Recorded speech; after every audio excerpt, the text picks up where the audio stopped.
The most frightening part of the tape is not that an emergency alert interrupts the night. The real system was built to do exactly that. The contradiction is the instruction itself.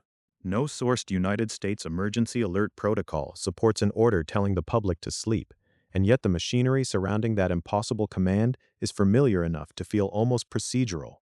Alerts do interrupt broadcasts. Stations do monitor other stations. Equipment does listen, validate, log, and forward messages. Public warning systems do rely on chains, relays, tones, text, and timing. So the question is not whether a warning could reach a living room after midnight.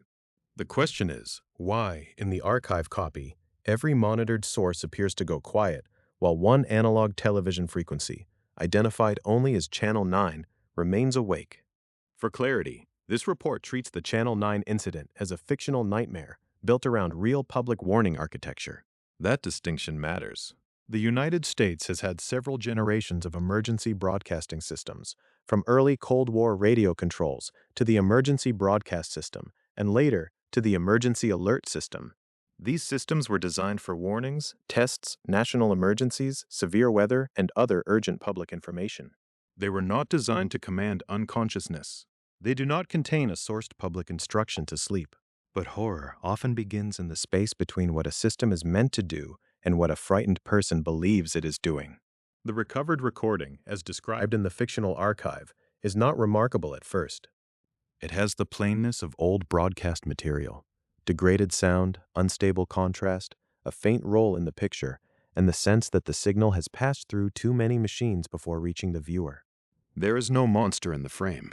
There is no voice immediately claiming responsibility. The unease comes from format. A warning message appears where a warning message should appear. It borrows the emotional authority of public infrastructure. It behaves, at least from a distance, like something official. Then it says the one thing the real system has no reason to say. Remain indoors. Cease activity. Sleep. That is the archive's central impossibility. A command like that is not just frightening because it is invasive. It is frightening because it wears the clothing of procedures that are real. Emergency alerting is not a rumor or a superstition. It is an institutional network involving the Federal Communications Commission, FEMA, state planning, broadcast participants, monitoring assignments, and specialized equipment. It is made of documents, handbooks, rules, tests, and responsibilities. Its purpose is to move urgent information quickly through media people already use. The fictional Channel 9 tape exploits that trust. A person hearing an ordinary voice whisper from a dead television might doubt the voice. A person seeing a message formatted like an emergency warning might hesitate. That hesitation is where the nightmare enters. It asks whether the signal is false, whether the system has failed, whether someone has abused a relay, or whether the viewer has misunderstood a test, a warning, or a fragment of old equipment waking up at the wrong time. The important point is that the real system does not need to be exaggerated to feel unsettling. The Emergency Alert System, known as EAS, is a modern national public warning framework for broadcast and multi-channel video participants. It reaches across radio and television broadcast stations, cable systems, wireline video systems, wireless cable systems, direct broadcast satellite providers, and satellite digital audio radio services. EAS participants monitor assigned sources for EAS protocol messages, and those assignments are specified in state EAS plans and the FCC mapbook. The structure is deliberately redundant. If one source fails, another monitored source can improve the chance that an alert is received and retransmitted. In normal public safety terms, that redundancy is reassuring. In the Channel 9 story, it becomes the first sign that something is wrong. The fictional log does not describe one lonely station misbehaving in isolation. It describes a world where the expected chain of confirmation has collapsed into absence.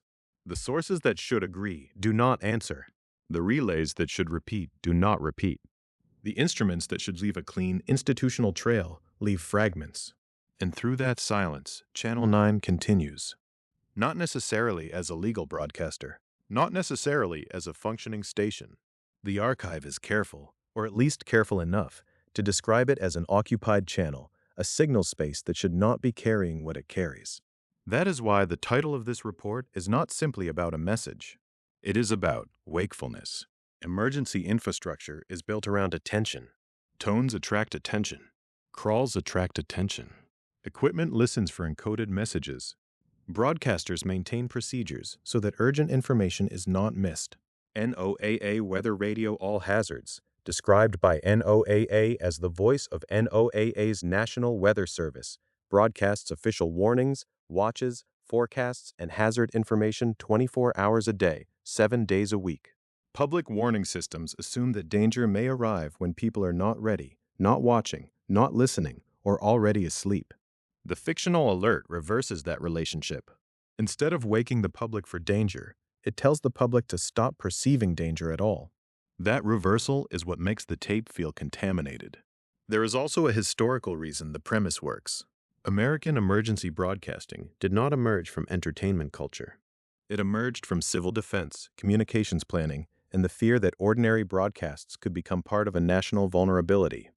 CONELRAD, Control of Electromagnetic Radiation, was established in 1951 under President Harry S. Truman-era Emergency Communications Authority.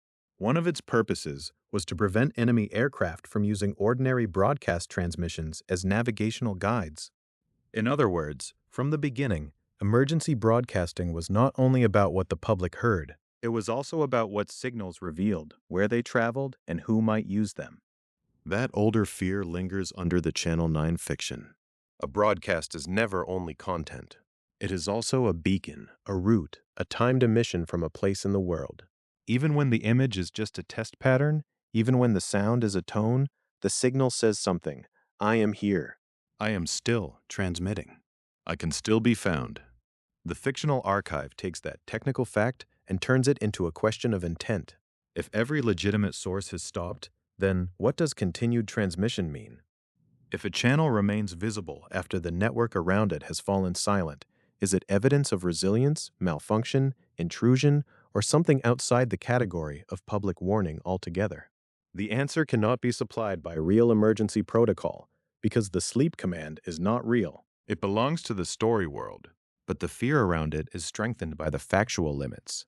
The audience is not being told that the FCC created a secret sleep order or that FEMA operates a hidden nocturnal command channel. Those claims would not be grounded. The more disturbing possibility is narrower and more plausible as fiction.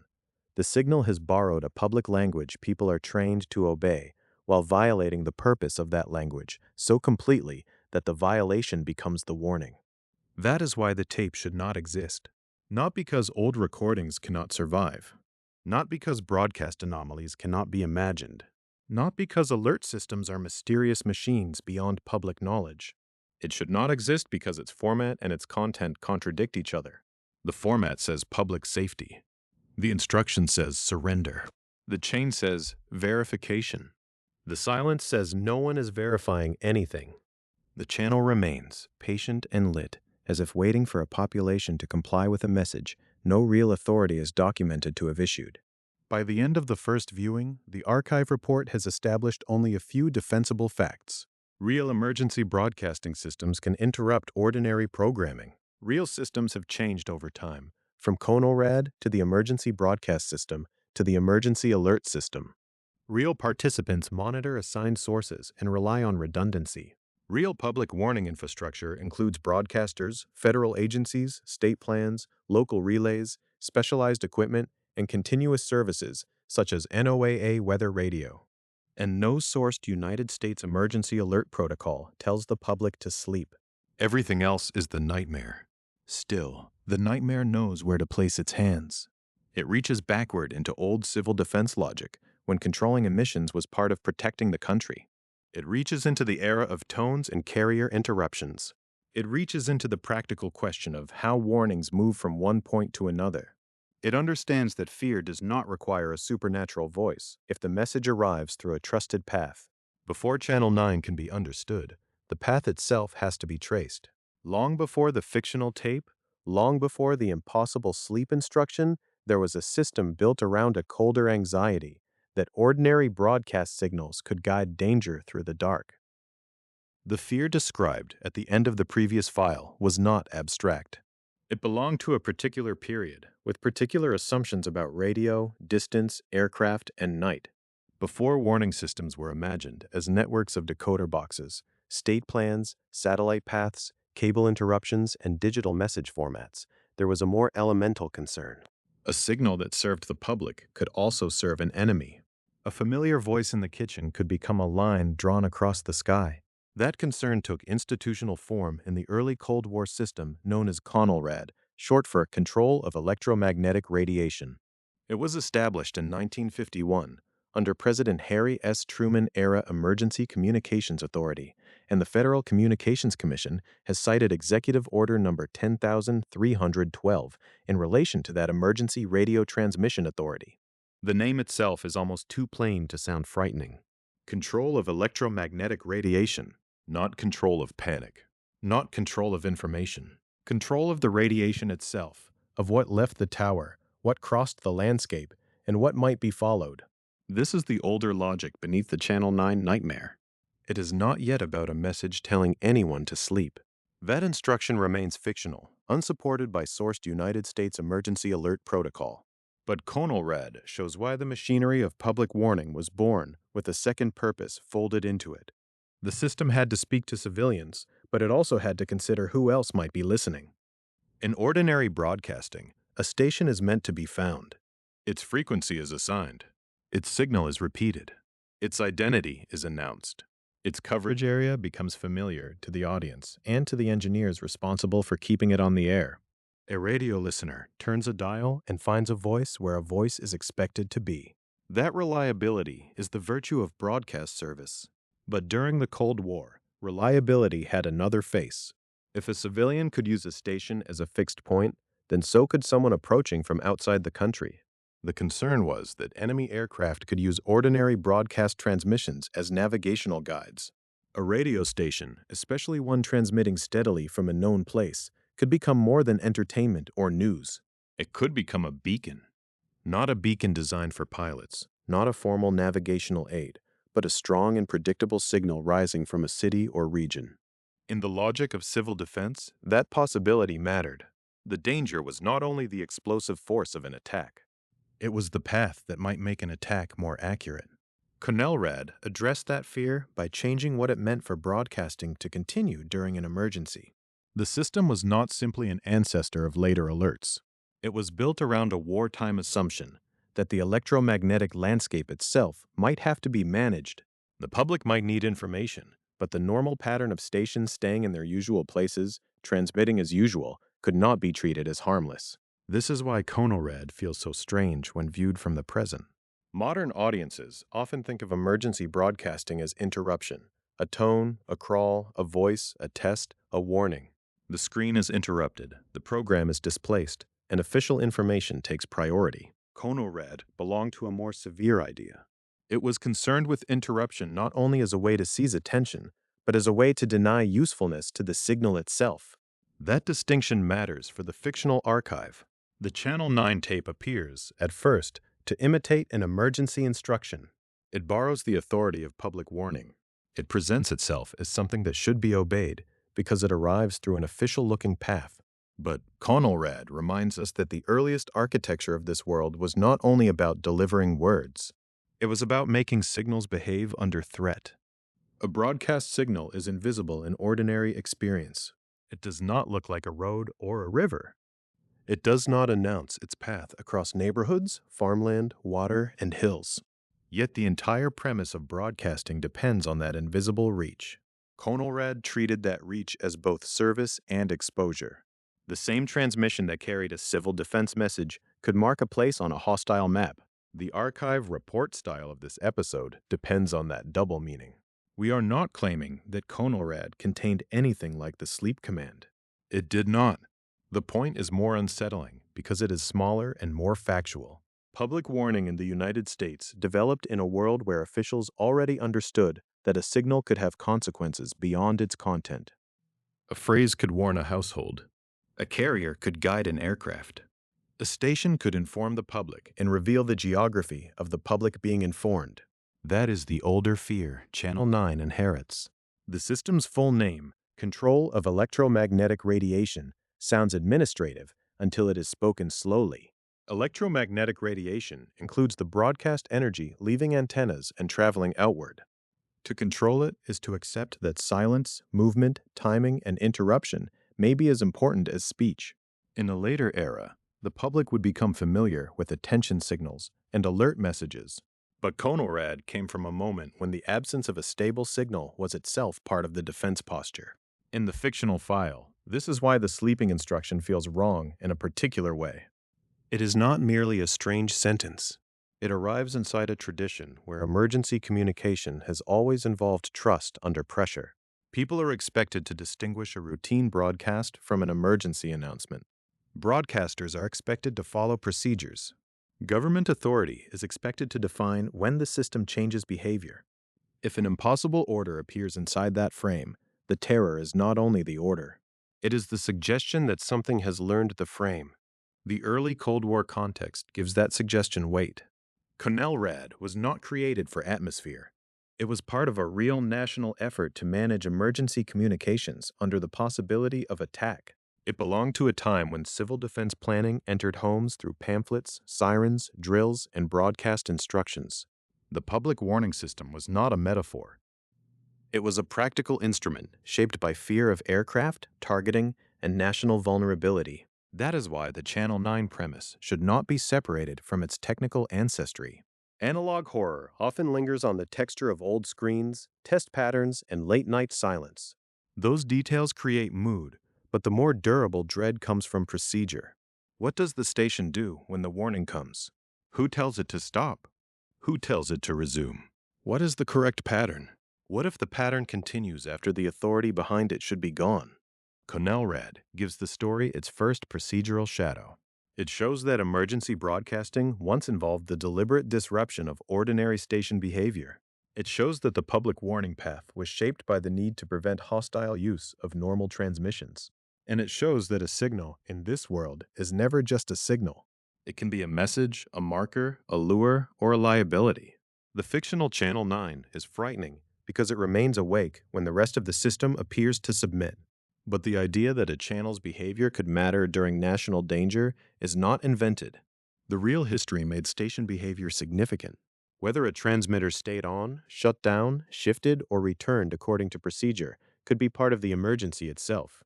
In 1951, that meant controlling electromagnetic radiation so that ordinary broadcasts could not easily become guides through the dark. It meant recognizing that the air above a city was not empty. It was structured by signals, and those signals could be read. Once that premise is understood, the old procedures become more than technical details. They become a kind of ritual, not supernatural, but institutional. Stop, return, stop again, then send the tone. A pattern designed for warning and control. A rhythm that, decades later, a fictional archive might recognize before it understands what is speaking. The rhythm matters because it was never just an accident of transmission. In the CONELRAD procedure, interruption was part of the message. A station did not merely fail, vanish, or drift into static. It stopped according to a pattern.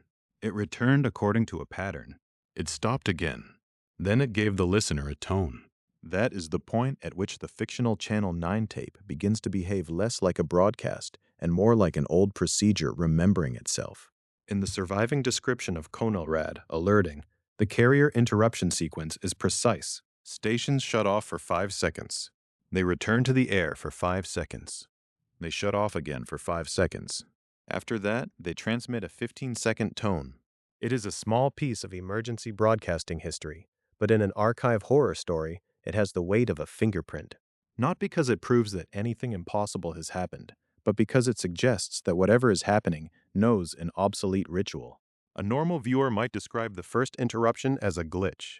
The picture drops. The sound cuts out. The room hears the television change from program audio to the hollow absence of a dead carrier. Then the image comes back. 5 seconds later, it disappears again. On an ordinary tape, that could be bad tracking, damaged magnetic material, a loose connection, a station problem, or an artifact of copying. But the archive report does not begin with an ordinary tape. It begins with a signal that is already attached to an impossible instruction. The question is not whether old recordings degrade. They do. The question is why the degradation appears to count. 5 seconds of silence is short enough to miss if a person is distracted. It is long enough for a room to notice. It is not the dramatic silence of a power failure, where everything goes at once and the house answers with its own mechanical sounds. It is a measured absence, the kind that makes the listener begin counting without being told to count. 1, 2, 3, 4, 5. Then the carrier returns. In a real CONELRAD context, the pattern was functional. It was a way of alerting stations within a system shaped by early Cold War assumptions about broadcast signals, aircraft navigation, and national emergency. The previous file described why ordinary radio transmission could be treated as a danger under certain conditions. The solution was not only to speak over the air, it was also to control the presence of the air signal itself. A transmitter could become meaningful by going dark at the correct moment. That is what makes this sequence so useful to the fictional archive. It turns absence into evidence. The Channel 9 anomaly, as described in the story world, is not frightening simply because it interrupts programming. Emergency systems interrupt programming. That is their purpose. The fear arrives when the interruption does not match the period of the equipment around it. It uses the posture of authority, but its instruction is not part of sourced United States emergency alert protocol. It appears in the shape of a public warning, while saying something public warning systems are not documented as saying. And before the words settle, before the command can be separated from the machinery that carried it, the tape offers a timing pattern with a much older shadow. 5 off, 5 on, 5 off, then tone. The difference between a random outage and a ritualized interruption is not always visible in a single moment. It emerges through repetition. That is why an archivist in this kind of story would not begin by asking whether the picture was clear. They would ask whether the dropouts are timed. They would ask whether the silent spans are consistent across copies. They would ask whether the tone follows the second interruption, or whether that relationship only appears in one damaged version. The horror is slow because the method is slow. The tape is not screaming. It is conforming. There is a special unease in a machine that follows an old rule for the wrong reason. The 15-second tone is the turning point. Silence can be explained away. Return can be explained away. A second silence can still be defended as damage. But a tone after the sequence changes the category of the evidence. The broadcast is no longer merely absent. It is announcing. It has moved from interruption to signal. In the real system, that tone belonged to emergency alerting practice. It was not a supernatural sound, not a hypnotic command, not a hidden mechanism for sleep. It was a procedure attached to a communications network built under specific government authority in the early Cold War. Its purpose was administrative and operational. It was part of the way stations were alerted and controlled. But analog horror often works by placing a real mechanism slightly out of time. A tone that made sense in one era is heard decades later in a room where it should not be the active grammar of the broadcast. The sound is familiar enough to be official and misplaced enough to be wrong. The fictional Channel 9 material depends on that tension. If the tape invented every detail, it would become fantasy too quickly. If it only repeated history, it would become a lecture. Instead, it borrows a factual cadence and lets the contradiction gather around it. The command to sleep remains invented. The carrier interruption rhythm does not. That mixture is what gives the report its documentary chill. The viewer does not have to know the name CONELRAD to feel the structure. A silent gap, a return, another silent gap, and then a tone are not natural television behavior in the way snow, hum, roll, or color distortion are natural to the medium. They feel imposed. They imply a hand somewhere upstream, even if that hand is only a relay, a switch, a transmitter, or a piece of emergency procedure being triggered. In an archive room under fluorescent light, that implication is enough. It also changes the meaning of Channel 9 staying awake. The title image suggests a world told to sleep while one channel continues. But after the CONELRAD rhythm appears, wakefulness is not simply resistance. It might be compliance with a different order. The channel is not awake in a human sense. It is active. It is carrying. It is responding to a sequence. In the language of broadcasting, that distinction matters. A station can be on the air without being alive. A carrier can return without anyone speaking. A tone can be transmitted without a person deciding, in that moment, to make a sound. This is where the archive report style becomes important. It prevents the story from turning the real emergency system into a monster. CONELRAD was a historical system designed for a world of perceived national danger, with a practical concern about radio transmissions being used as navigational aids. The sequence of shutting off, returning, shutting off again, and sounding a tone was not built to frighten late-night viewers. It was built as part of emergency communication and control. The horror adaptation does not need to claim otherwise. It only needs to ask what it means when a fictional signal imitates that behavior after the reason for the behavior has supposedly passed. There is a difference between a system failing and a system being reenacted. A failure breaks pattern. A reenactment preserves it. That distinction becomes the first real clue in the Channel 9 file. The tape does not merely show an anomalous alert. It shows an anomalous alert entering through a recognizable historical shape. The silence is measured. The return is measured. The second silence is measured. The tone arrives where the old pattern says a tone should arrive. Even if the content of the warning is impossible, the outer motion is disciplined. In a calmer story, this would be a technical curiosity.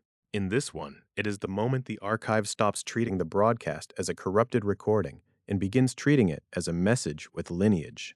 Not an official message. Not a verified message. Not a real protocol ordering sleep, but a message that knows how official messages once prepared the air before speaking. That is why the 5 seconds are not empty. They are the first part of the sentence. The first silence says the ordinary program has been removed. The return says the station can still be reached. The second silence says the removal was deliberate. The tone says attention has been taken. After that, anything spoken feels less like a stray voice and more like an instruction delivered through ceremony. This is the danger inside the fictional premise. Authority is not carried only by words. It is carried by timing, by format, by the remembered behavior of systems people were taught not to ignore. And yet, the old CONELRAD logic could not remain the permanent shape of American emergency broadcasting. A system built around forced disruption and controlled radiation belonged to one phase of the Cold War communications problem. By the early 1960s, the approach would change. The emergency message would no longer depend on the same kind of frequency denial and carrier interruption. Under President John F. Kennedy, CONELRAD would be replaced by the Emergency Broadcast System in 1963, and stations would be allowed to continue operating on their assigned frequencies during emergencies. For the Channel 9 archive, that later shift matters. It means the tape is not just strange because of what it says. It is strange because of when its behavior seems to belong. The signal has reached backward into an older grammar of warning, just before the history of public alerting turns toward a system designed to let stations stay on the air. That turn is where the archive becomes harder to classify. The older rhythm belonged to CONELRAD: interruption, return, interruption, tone. It was a system shaped by the fear that ordinary broadcasting could become useful to an enemy. Its logic was defensive. A station might have to deny the sky a steady signal. It might have to stop being itself, at least for a moment, so that its carrier could not be followed like a light on a road. But by 1963, the United States had begun moving away from that model. Under President John F. Kennedy, CONELRAD was replaced by the Emergency Broadcast System. The change was not cosmetic. It altered the premise of emergency broadcasting. Instead of building the public warning structure around forced frequency disruption, the new system allowed broadcast stations to continue operating on their assigned frequencies during emergencies. For a normal history of alerting, that sentence sounds administrative. For the Channel 9 tape, it is one of the first serious problems. Because of the earlier fragments in the archive behave like they remember CONELRAD, the later transmission behaves like it understands what came after. It does not merely imitate an old stop-and-start ritual. It remains present. It occupies a channel. It holds the viewer where they already are. It does not ask the station to vanish into a shared emergency frequency. It does not depend on the idea that broadcasting must become difficult to locate. It depends on the opposite idea, that a station can stay recognizable, assigned, and on the air, while the emergency message moves through it. That was the important shift in 1963. The emergency broadcast system kept the public warning function tied to familiar radio and television outlets, but without the same CONELRAD principle of scrambling normal broadcast identity. The station's assigned frequency no longer had to be treated as the thing to be suppressed. In an emergency, the station could remain where its audience expected it to be. This is why the name matters. Emergency Broadcast System is not only a label from a previous era. It describes a different relationship between the public and the signal. The warning did not arrive from nowhere. It arrived through stations people already knew, through equipment broadcasters were expected to have, through operating procedures built into the ordinary communications landscape. The premise was not that all normal broadcasting must dissolve. The premise was that normal broadcasting could be turned temporarily toward a public warning function. In the fictional archive, that idea is almost more frightening than the older one. The CONELRAD fragments suggest a world afraid of hostile navigation. The emergency broadcast system suggests a world in which the trusted channel itself can become the carrier of fear. It does not need to disguise the origin of the signal. It does not need to erase the channel number. It can come through the same path as an evening movie, a late local newscast, a school closing announcement, a weather bulletin, or a test pattern seen by half-awake viewers after midnight. That is where Channel 9 becomes useful to the story. It is not a random number painted onto static. It is a broadcast identity. A viewer does not experience it as an abstract frequency allocation. A viewer experiences it as a place. The channel has a habit, a schedule, a local voice, a station break, a sign-off procedure, a pattern of commercials and public service announcements. Even when the program material is fictional, the fear depends on that ordinary expectation. Channel 9 is disturbing because it remains Channel 9. In a CONELRAD-shaped nightmare, the horror is that the signal stops according to an old ritual. In an emergency broadcast system-shaped nightmare, the horror is that the signal does not stop. It stays on its assigned channel, steady enough to be received, official enough to be believed, and familiar enough that the first instinct is not to question the path. That familiarity is the hinge. The real emergency broadcast system was a broadcast-era public warning structure. It belonged to a time when radio and television stations occupied a central place in public information. It was not the later emergency alert system adopted under Federal Communications Commission rules in 1994. It was earlier, analog, and more dependent on broadcaster equipment and broadcaster operation. But the central public-facing effect is easy to understand. When an emergency message needed to reach people, it could move through existing broadcast stations rather than requiring those stations to abandon their ordinary assigned frequencies. The older problem had been that ordinary transmissions could serve two audiences at once. To civilians, they were programming. To an enemy aircraft, in the Cold War imagination, they could be guides. CONELRAD had addressed that danger by interrupting and controlling radiation. The emergency broadcast system addressed a different communications need. It preserved the capacity of broadcast stations to remain usable as public warning outlets. This did not make the system supernatural, perfect, or automatic in the way horror sometimes imagines. It made it procedural. It made it institutional. It tied emergency communication to the physical and operational reality of broadcasters. Stations had assigned places in the spectrum. Stations had equipment. Stations had personnel. Stations had obligations. A warning system was not simply a voice from the government descending into every home at once. It was a chain of practices distributed across actual broadcast operations. That distinction matters because the Channel 9 incident, as presented in the archive, repeatedly abuses the viewer's trust and procedure. It borrows the look of compliance. It borrows the patience of a regulated system. It understands that emergency broadcasting is not supposed to sound improvised. It should have an order. It should have a path. It should have a reason for appearing where it appears. The impossible part is still the instruction. There is no sourced United States emergency alert protocol in the record before us that tells the public to sleep. That point has to remain clear. Real alerting systems issue warnings, tests, corrections, and emergency information. They do not contain a documented public command of that kind. The sleep instruction belongs to the fictional tape.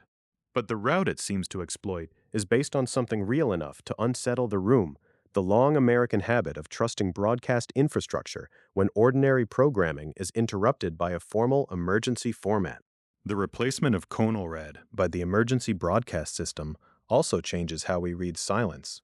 Under the older model, silence could be part of the procedure. The station going away was meaningful. By the time the emergency broadcast system enters the history, continued presence becomes just as meaningful. A station remaining on the air during an emergency is not evidence that nothing is happening. It may be evidence that the system is doing exactly what the newer model allowed it to do. That is the quiet reversal inside this chapter of the archive. In the earlier tape analysis, the 5 seconds of absence felt like the clue. The blank space was where the procedure showed itself. Now, the clue becomes continuity. The channel does not give up its place. It does not collapse into general static. It holds. The carrier remains. The image continues. The message arrives through the channel's own body. And in analog horror, continuity can be more disturbing than failure. A failed station explains itself. A dead transmitter, a broken tape, a storm, a maintenance window, a lost feed. These create familiar categories. But a station that should have ended its broadcast and did not, a station that should have passed along a recognizable warning and instead repeats an impossible instruction, a station that remains awake while every other source appears to have obeyed, this is a different kind of violation. It is not the absence of system. It is system behavior bent toward a message that should not exist. That is why 1963 is not just a date on the technical timeline. It is the moment when the story's fear can move from the sky above the city to the living room inside it. CONELRAD imagined danger using broadcast signals from the outside as navigational aids. The emergency broadcast system strengthened the idea that broadcast stations themselves could remain active instruments of public warning.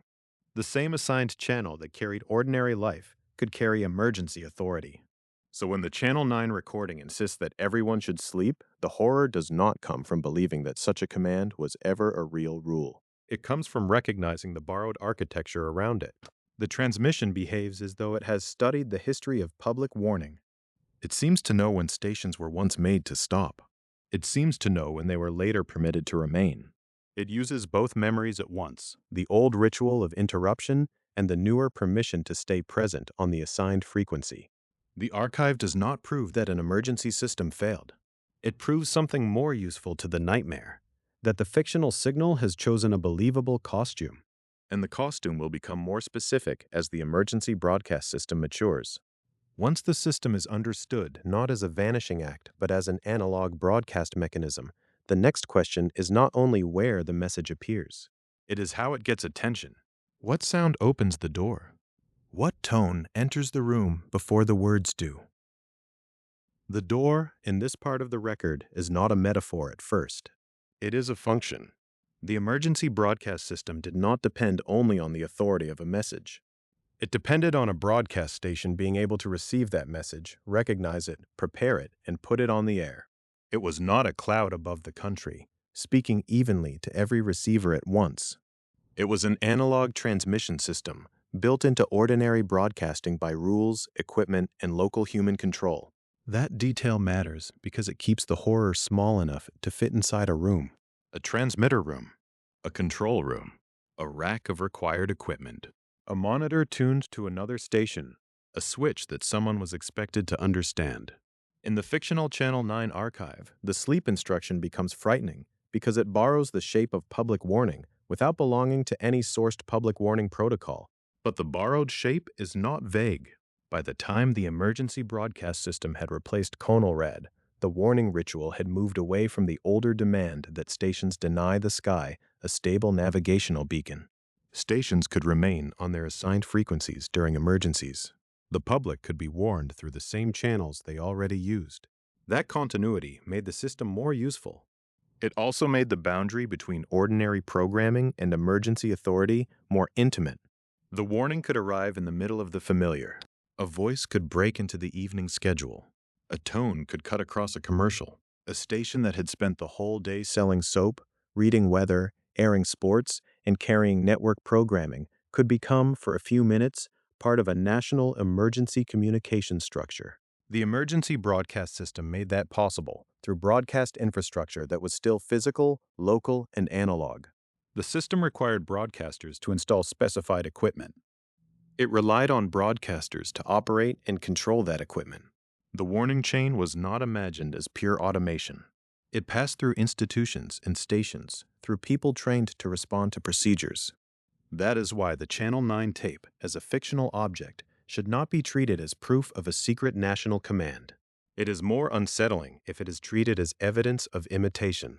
Something on the tape understands the old arrangement well enough to counterfeit its posture. It knows that a warning system does not have to sound like a monster. It can sound like compliance. The historical emergency broadcast system was made of regulated responsibilities. Broadcasters were not decorative endpoints. They were participants in the mechanism. Their equipment mattered because the signal needed more than a voice. It needed a way to call attention to itself. It needed a cue that said, "Stop treating this as background. Listen now. Prepare to pass this along." By the mid-1970s, the Federal Communications Commission's emergency broadcast system attention signal used two tones transmitted at the same time, 853 Hz and 960 Hz. These were not random sounds chosen for theatrical discomfort. They had a practical role. The simultaneous tones were meant to attract the attention of listeners, and they could also activate other emergency broadcast system equipment in the surrounding area. That phrase, surrounding area, is where the room begins to feel less contained. A tone played at one station could be heard by monitoring equipment elsewhere.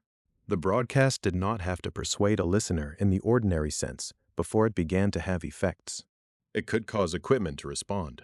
It could announce itself to machines as well as people. The warning signal was designed to be noticed across layers, by the ear, by the operator, by the apparatus. In ordinary emergency communications, that design is sensible. A public warning should not depend on a person happening to listen carefully at the right second. Attention has to be seized. Procedures have to be started. Other stations may need to know that an emergency message is being carried. The tones were part of a structured way to make warning difficult to miss. In horror, the same facts change temperature without changing content. Imagine the Channel 9 archive at low volume in a preservation room. A television monitor glows. The tape has already shown the wrong kind of silence, borrowing a CONELRAD-like memory it should not need. It has already remained present on its frequency, borrowing the later logic of the emergency broadcast system. Then the sound begins. Not speech, not static. Two tones, held together, close enough to feel intentional, but not musical in the usual sense.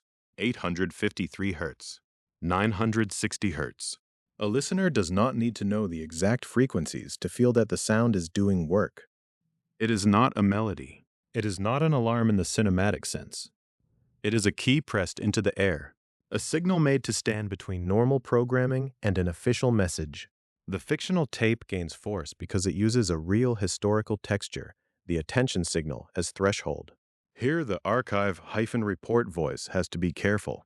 The real emergency broadcast system did not contain a sourced instruction ordering people to sleep.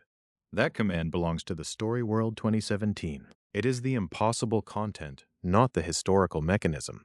The mechanism, however, explains why the impossible content feels able to travel. A command is absurd on its own. A command preceded by the correct ritual becomes harder to dismiss, at least inside the fiction. The system's credibility becomes the mask. The two tones also change the listener's relationship to space. A spoken message enters the room as language. It asks to be understood. But an attention signal enters before understanding. It announces that something else is about to happen. It makes the room feel watched by procedure. On an old television, the picture may not have changed yet. The studio feed may still be present. The anchor may still be frozen, or the test pattern may still hold. But the audio has crossed a line. That is why this chapter in the archive focuses less on what the message says and more on what comes before it. The first evidence of intrusion is often not a sentence. It is format. A signal behaves as though it has authority before it claims authority. It follows enough of the known pattern that the operators inside the fiction hesitate. They do not hear a random tone. They hear something with a place in the rulebook or close enough to the rulebook to be dangerous. The emergency broadcast system depended on a partnership between federal rules and local broadcast practice. A station's role was not merely to be interrupted. It was to participate. It had equipment installed for that purpose. It had obligations shaped by the system. It had people who knew that certain sounds required certain responses. The public heard the final result as an interruption. Inside the station, it was more procedural than dramatic. That procedural quality is important to the analog nightmare. A ghost that screams can be ignored as invention. A ghost that knows the operating sequence is harder to place. It does not need to break the station door. It enters through the same path as a legitimate alert, by resembling something the station has been trained to receive. Still, resemblance is not identity. The real facts do not support the idea of a hidden federal sleep order. They support something narrower and, for this story, more effective. The idea that emergency broadcasting had recognizable audio forms, required broadcaster equipment, and relied on stations to control and relay what they received. Those facts give the fictional Channel 9 incident its archive logic. The fear comes from a mismatch. The envelope looks familiar. The contents are wrong. The mid-1970s attention signal gives that mismatch a sound. Two frequencies at once. A practical tone pair built for attention and activation. It belongs to a period when analog broadcasting still carried much of the public warning imagination, when the station itself remained a crucial point of control. There is no invisible digital network here, no modern alert feed silently validated by software, no message packet waiting to be parsed. There is signal, reception, equipment, procedure, and the expectation that the people at the station will know what to do. In the Channel 9 account, that expectation fails in a very specific way. The station is not asleep. Or, at least the channel is not. The public-facing instruction says to sleep, but the apparatus continues to behave as though the night still has work to perform. The tone does not soothe. It prepares. It makes ready whatever is close enough to hear it. That is the quiet dread of analog systems in this story. They do not feel intelligent in a human way. They feel obedient. If the right signal reaches the right equipment, something happens. Not because the machine believes the message, not because it understands fear, because it has been built to respond. The archive never needs to claim more than that. A required piece of broadcaster equipment in a controlled system. An attention signal established by the Federal Communications Commission. Two simultaneous tones. A purpose that includes attracting listeners and activating other equipment nearby. These are enough to make the room feel crowded, even when only one monitor is on. By the end of this segment of tape, the investigators in the fiction have stopped asking only who spoke. They have begun asking what listened at. That question belongs to a later generation of public warning. The emergency broadcast system's analog world still depended heavily on broadcasters operating and controlling their part of the chain. But the deeper the archive goes, the more the story moves toward equipment that can receive, validate, log, and forward alerts with a colder kind of patience. The horror does not become less technical as it modernizes. It becomes more accountable, more recorded, more capable of leaving behind a time-stamped trace. And somewhere beyond the two tones, there is a box waiting for the signal to explain itself. The box waiting beyond the two tones is not frightening because it is mysterious. It is frightening because it is ordinary.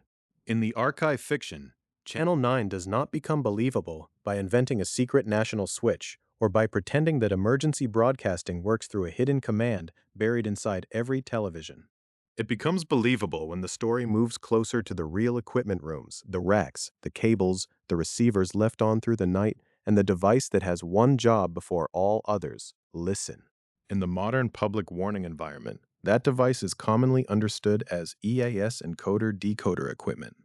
In plain terms, it is the box that receives alert messages, evaluates whether they are valid for its role, records what happened, and can forward the message onward through the broadcast chain. It is not a haunted object in the real system. It is infrastructure. It is part of the reason emergency alerts can move through radio, television, cable, satellite, and other participating services without every step being reinvented by hand. But for a horror archive, infrastructure is exactly where the unease begins. A person can mishear a tone. A viewer can misunderstand a crawl at the bottom of the screen. A tape can be damaged, edited, or mislabeled. A handwritten log can be questioned. Equipment, however, changes the character of the evidence. It does not remember in the way a witness remembers. It keeps records because it is built to keep records. It receives, validates, logs, and forwards according to its assigned function. And that means the fictional investigators are no longer only asking whether someone at Channel 9 heard a message. They are asking whether the station's own machinery acknowledged it. That is a different kind of fear. The emergency alert system is structured around real responsibilities, not folklore. EAS participants include radio and television broadcast stations, cable systems, wireline video systems, wireless cable systems, direct broadcast satellite providers, and satellite digital audio radio services. These participants are not simply passive outlets waiting for a voice from above. They are part of a layered warning framework with monitoring assignments, official plans, and equipment obligations. One of the most important details for our Channel 9 fiction is that EAS participants must monitor 2 assigned EAS sources for EAS protocol messages. Those monitoring assignments are specified in state EAS plans and the FCC map book. This is not a dramatic flourish. It is redundancy. The FCC's nationwide EAS test reporting has emphasized the value of multiple monitoring sources because, if one source fails, another can improve the chance that an alert is received and retransmitted. That factual redundancy gives the fictional silence around Channel 9 its shape. If every channel goes dark in a story, the audience may read it as apocalypse, sabotage, or supernatural collapse. But if the real system expects multiple sources, multiple paths, and multiple participants, then one channel remaining awake becomes stranger than a general failure. It is not simply that Channel 9 is still broadcasting. It is that the surrounding architecture should give the archive many ways to explain what happened. The logs should point somewhere. The monitoring sources should disagree or confirm. The equipment should preserve enough of the path to make the incident less ghostly. Instead, in the fictional record, the box listens, and what it hears does not settle the matter. This is where a careful horror story has to move slowly. The real emergency alert system does not contain a verified public instruction telling people to sleep. There is no sourced protocol in the research record that supports such a command. Official systems issue warnings, tests, and corrections. They exist to communicate hazard information and emergency instructions through accountable channels. If the Channel 9 tape says, in its nightmare voice, that everyone should sleep, that instruction belongs to the fiction, not to federal warning practice. The story does not need to falsify the real system to be frightening. It only needs to understand what real equipment makes possible as evidence. Imagine the station rack not as a monster, but as a witness that never chose to witness anything. Its front panel is still. Its connections run to monitored sources. Somewhere upstream are the routes defined by state planning and national alerting design. Somewhere downstream are transmitters, cable head ends, receivers, and screens in dark rooms. The encoder-decoder is positioned between them, like a clerk in a building that never closes. It receives. That first action matters because an alert chain depends on listening.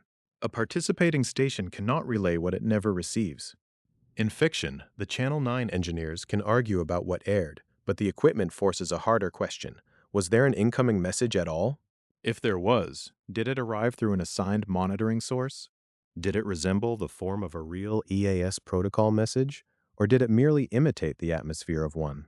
The difference matters because emergency alerting is not only sound. It is formatting, routing, and procedure. It validates. This is the most tempting word for horror, and also the one that requires the most restraint. Validation in the real equipment context should not be treated as a magical stamp that proves the content is true. A real alerting device can evaluate whether a received message meets criteria for handling within the system. That is not the same as proving that every word in a fictional broadcast came from a legitimate authority, and it is certainly not permission to invent secret alert categories. A grounded script must keep those ideas separate. In the Channel 9 archive, the dread comes from a narrower possibility. Not that the box knows the message is true. Not that the box understands the phrase ordering sleep.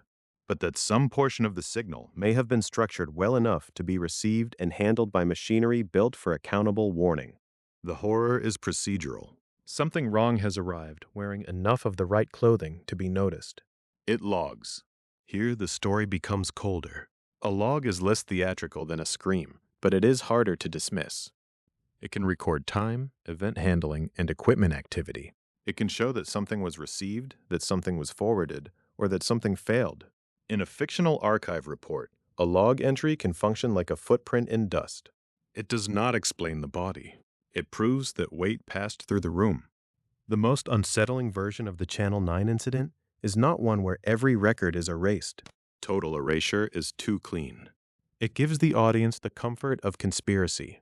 The better nightmare leaves records that almost help, a timestamp that matches the beginning of the sleep instruction, a received message where the origin is disputed, a forwarding action that should have stopped at the station but appears again in a later recording, a log that confirms the equipment acted while refusing to explain why the spoken content does not belong to any known public warning rule. And then it forwards. Forwarding is where the private fear of the equipment room becomes public.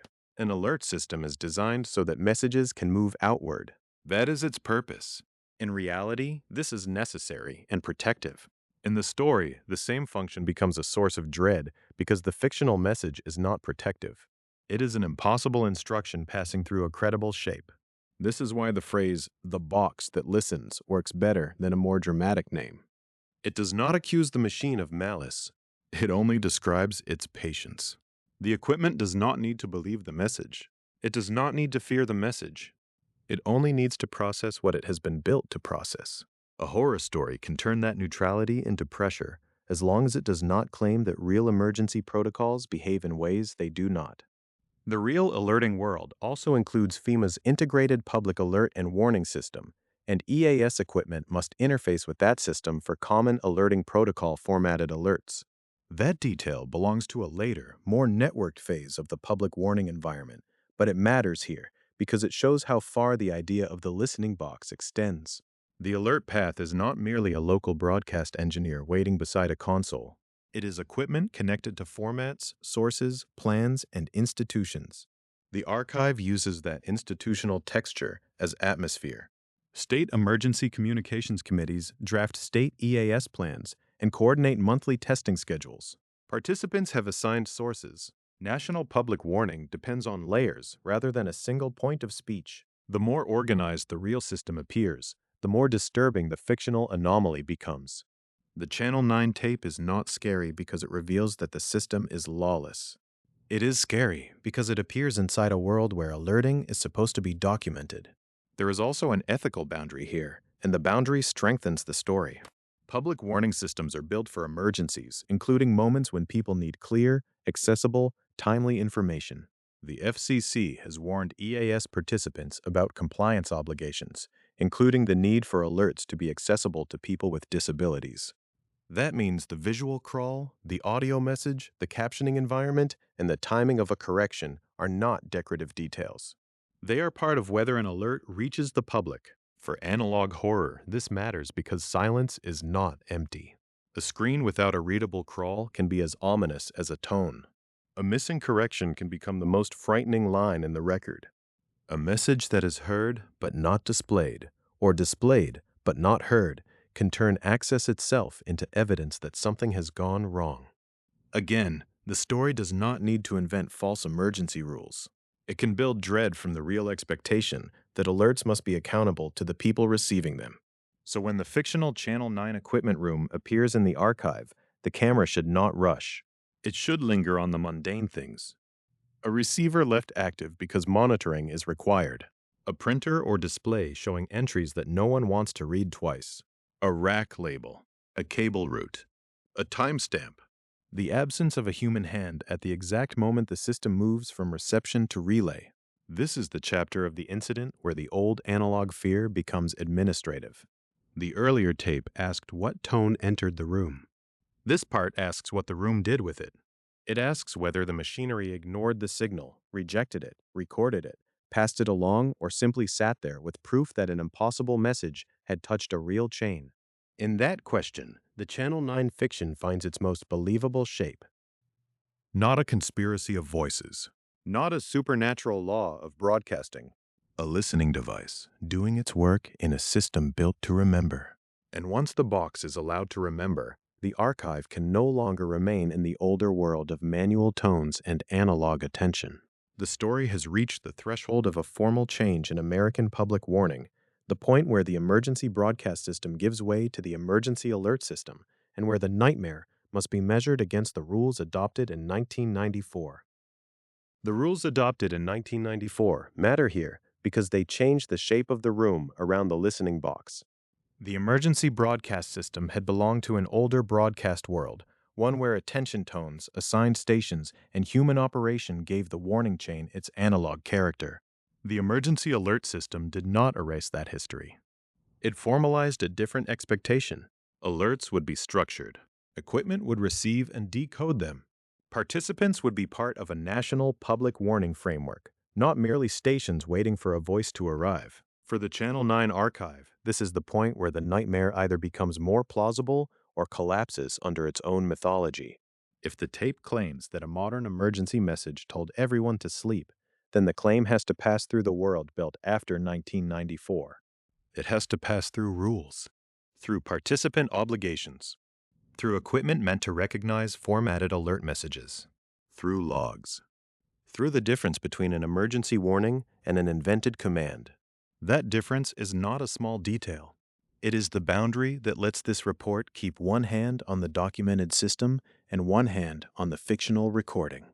The Federal Communications Commission adopted rules in 1994, replacing the emergency broadcast system with the emergency alert system. In the regulatory structure that followed, the emergency alert system became the modern national public warning framework for broadcast and multi-channel video participants. It sits within the federal framework commonly associated with 47 CFR Part 11. Its purpose is not to create an atmosphere. Its purpose is to move official emergency information across communication systems so that the public can receive warnings, tests, and related emergency messages. That plain purpose is part of what makes the archive fiction uncomfortable.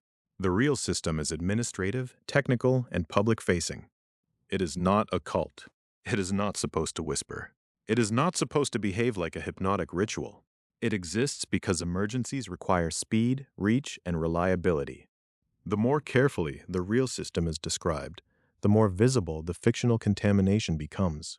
The phrase emergency alert system sounds singular, as though there were one machine somewhere, one guarded console, one lever that interrupts the nation. That image is useful for nightmares, but it is not the better description. The real system is layered. It involves alert originators, federal infrastructure, state planning, local relay arrangements, and the equipment operated by EAS participants. It uses a protocol. It depends on monitoring assignments. It expects redundancy, because a public warning system cannot assume that one route will always survive. This is why the Channel 9 incident, as a story, has to be treated with caution. A message that appears to travel through emergency alerting equipment is not automatically proof that the system contains the message. A costume is not a source. A tone, a crawl, a header, a relay path, a recording in a station log, even the behavior of an encoder-decoder can make a fictional message look official inside the story. But the documented emergency alert system does not contain a sourced protocol ordering the public to sleep. That sentence has to remain in the record. There are real alerts. There are real tests. There are real failures and false alarms, as later evidence will show. There are official event codes and procedures, and there are obligations imposed on participants. There are requirements for the equipment that receives and forwards alerts. There are national tests. There are state plans. There are local areas. There are federal agencies and communications committees that shape how the warning chain is supposed to work. But there is no grounded United States emergency alert rule in the materials we are using that instructs people to sleep as a public safety command. The horror depends on that absence. If the sleep instruction were a real protocol, the story would become a conspiracy thriller about a hidden rule. But because it is not sourced, because the real emergency alert system is designed for warnings and public information, the fictional tape becomes stranger. It is not revealing a known command. It is imitating a known form.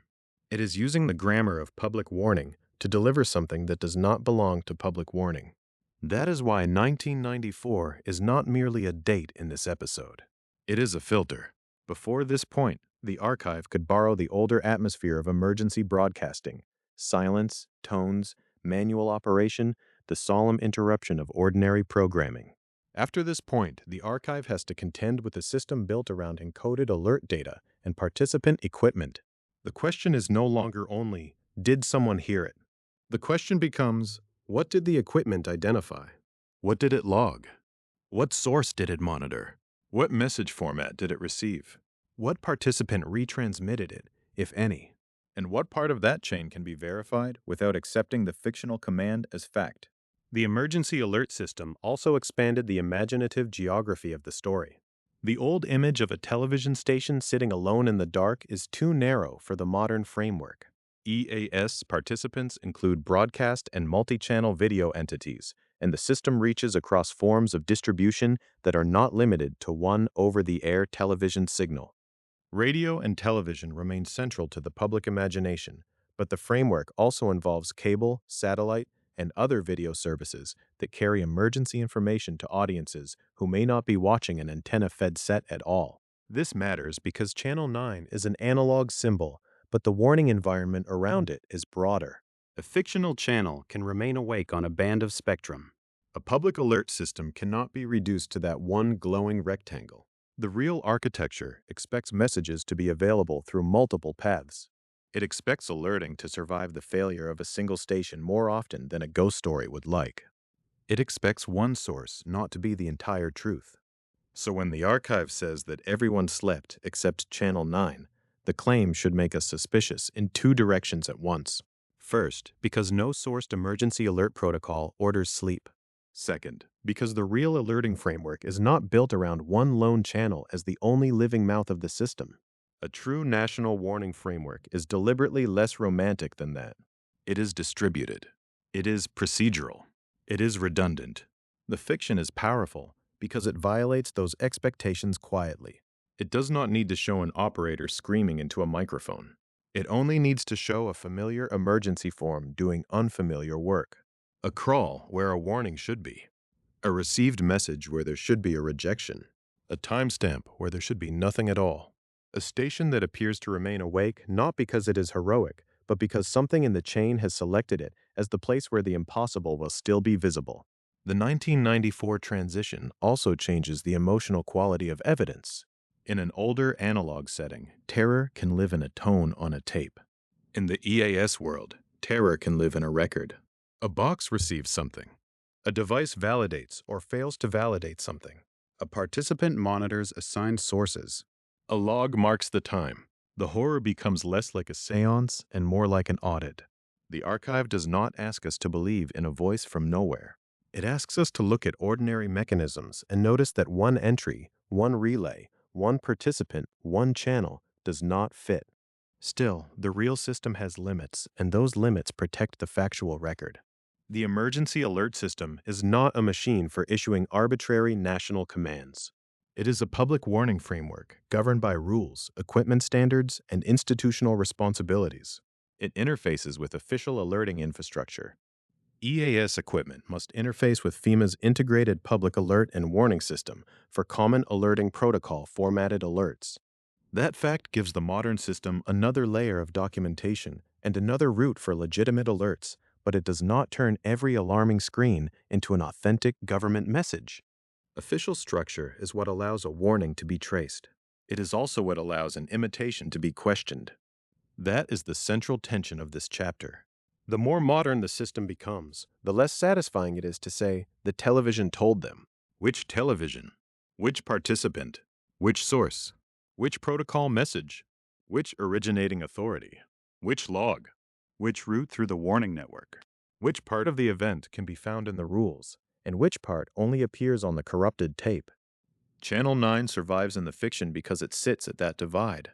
It borrows the authority of the emergency alert system without being explained by it. It looks like a warning, but behaves like a command. It appears to arrive through machinery designed for public safety, but the instruction itself has no documented place in that machinery. The result is not a secret feature of the real system.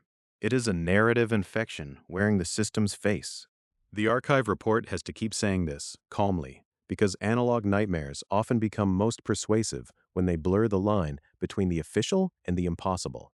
Emergency tones are real. Encoder-decoders are real. FCC rules adopted in 1994 are real. The emergency alert system is real. Broadcast and multi-tangential video participation is real. FEMA's Integrated Public Alert and Warning System and Common Alerting Protocol formatted alerts are real parts of the modern warning environment. The sleep order is not. And once that boundary is set, the remaining question becomes more exact. If the message is not an authorized protocol, then its apparent movement matters even more. It is not enough to stare at the screen. The archive has to follow the chain. It has to ask what kinds of participants were expected to carry emergency information, what sources they were required to monitor, and why the real system's redundancy makes a single wakeful channel feel less like a survivor and more like an anomaly left behind for someone to find.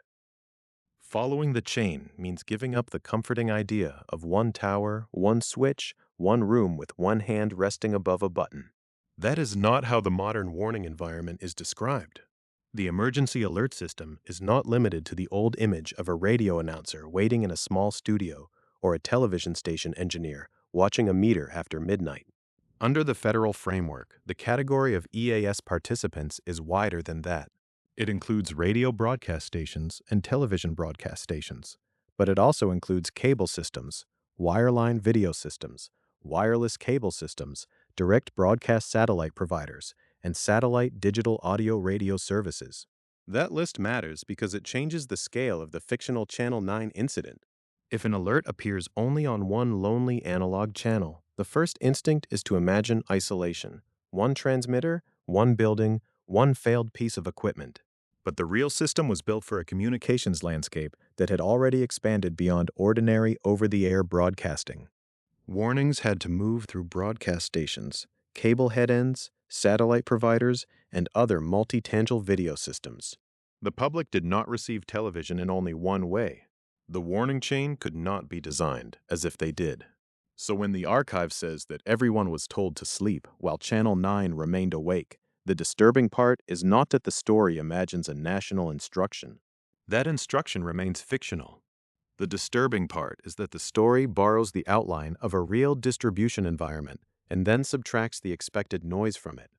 In a real alerting architecture, there should be more than one place to hear from, more than one signal path, more than one participant watching the line. The chain was never supposed to be delicate. EAS participants are required to monitor assigned sources for EAS protocol messages. More specifically, participants monitor two assigned EAS sources. Those assignments are not chosen casually by each station as a matter of convenience. They are specified through state EAS plans and the FCC Mapbook, documents that describe how alerts are expected to move through particular jurisdictions and monitoring relationships. This is one of the quietest technical details in the system and one of the most useful for horror. A station is not merely waiting for any sound that resembles authority. It is assigned sources. It is placed inside a local and state architecture. Its equipment listens for messages that follow the EAS protocol. In the modern environment, that same equipment must also interface with FEMA's Integrated Public Alert and Warning System for Common Alerting Protocol formatted alerts. The design is bureaucratic, procedural, and layered. It is not a ghost story. It is a map of expected responsibility. But maps can become frightening when one road remains open after every other road has gone dark. The purpose of monitoring two assigned sources is redundancy. The FCC's nationwide EAS test reporting has emphasized this plainly. Multiple monitoring sources improve reliability because, if one source fails, another may still allow the participant to receive and retransmit the alert. This is not ornamental duplication. It is a practical answer to failure. A transmitter can go down. A path can break. Equipment can malfunction. A storm can damage infrastructure. A local relay can be unavailable at exactly the wrong moment. The system anticipates that a single source may not be enough. The redundancy is meant to make silence less likely. And that is why, inside the fictional archive, silence becomes more serious. If one station stops relaying an alert, that could be explained. If one cable system misses a message, that could be investigated. If one assigned source fails, the second source is there for a reason. But when the story presents a world in which the instruction has somehow passed everywhere and then settled into a single remaining channel, It is not using redundancy as a technical convenience. It is turning redundancy into the evidence of absence. Every missing retransmission becomes a negative trace. Every quiet source becomes a place where something should have happened and did not.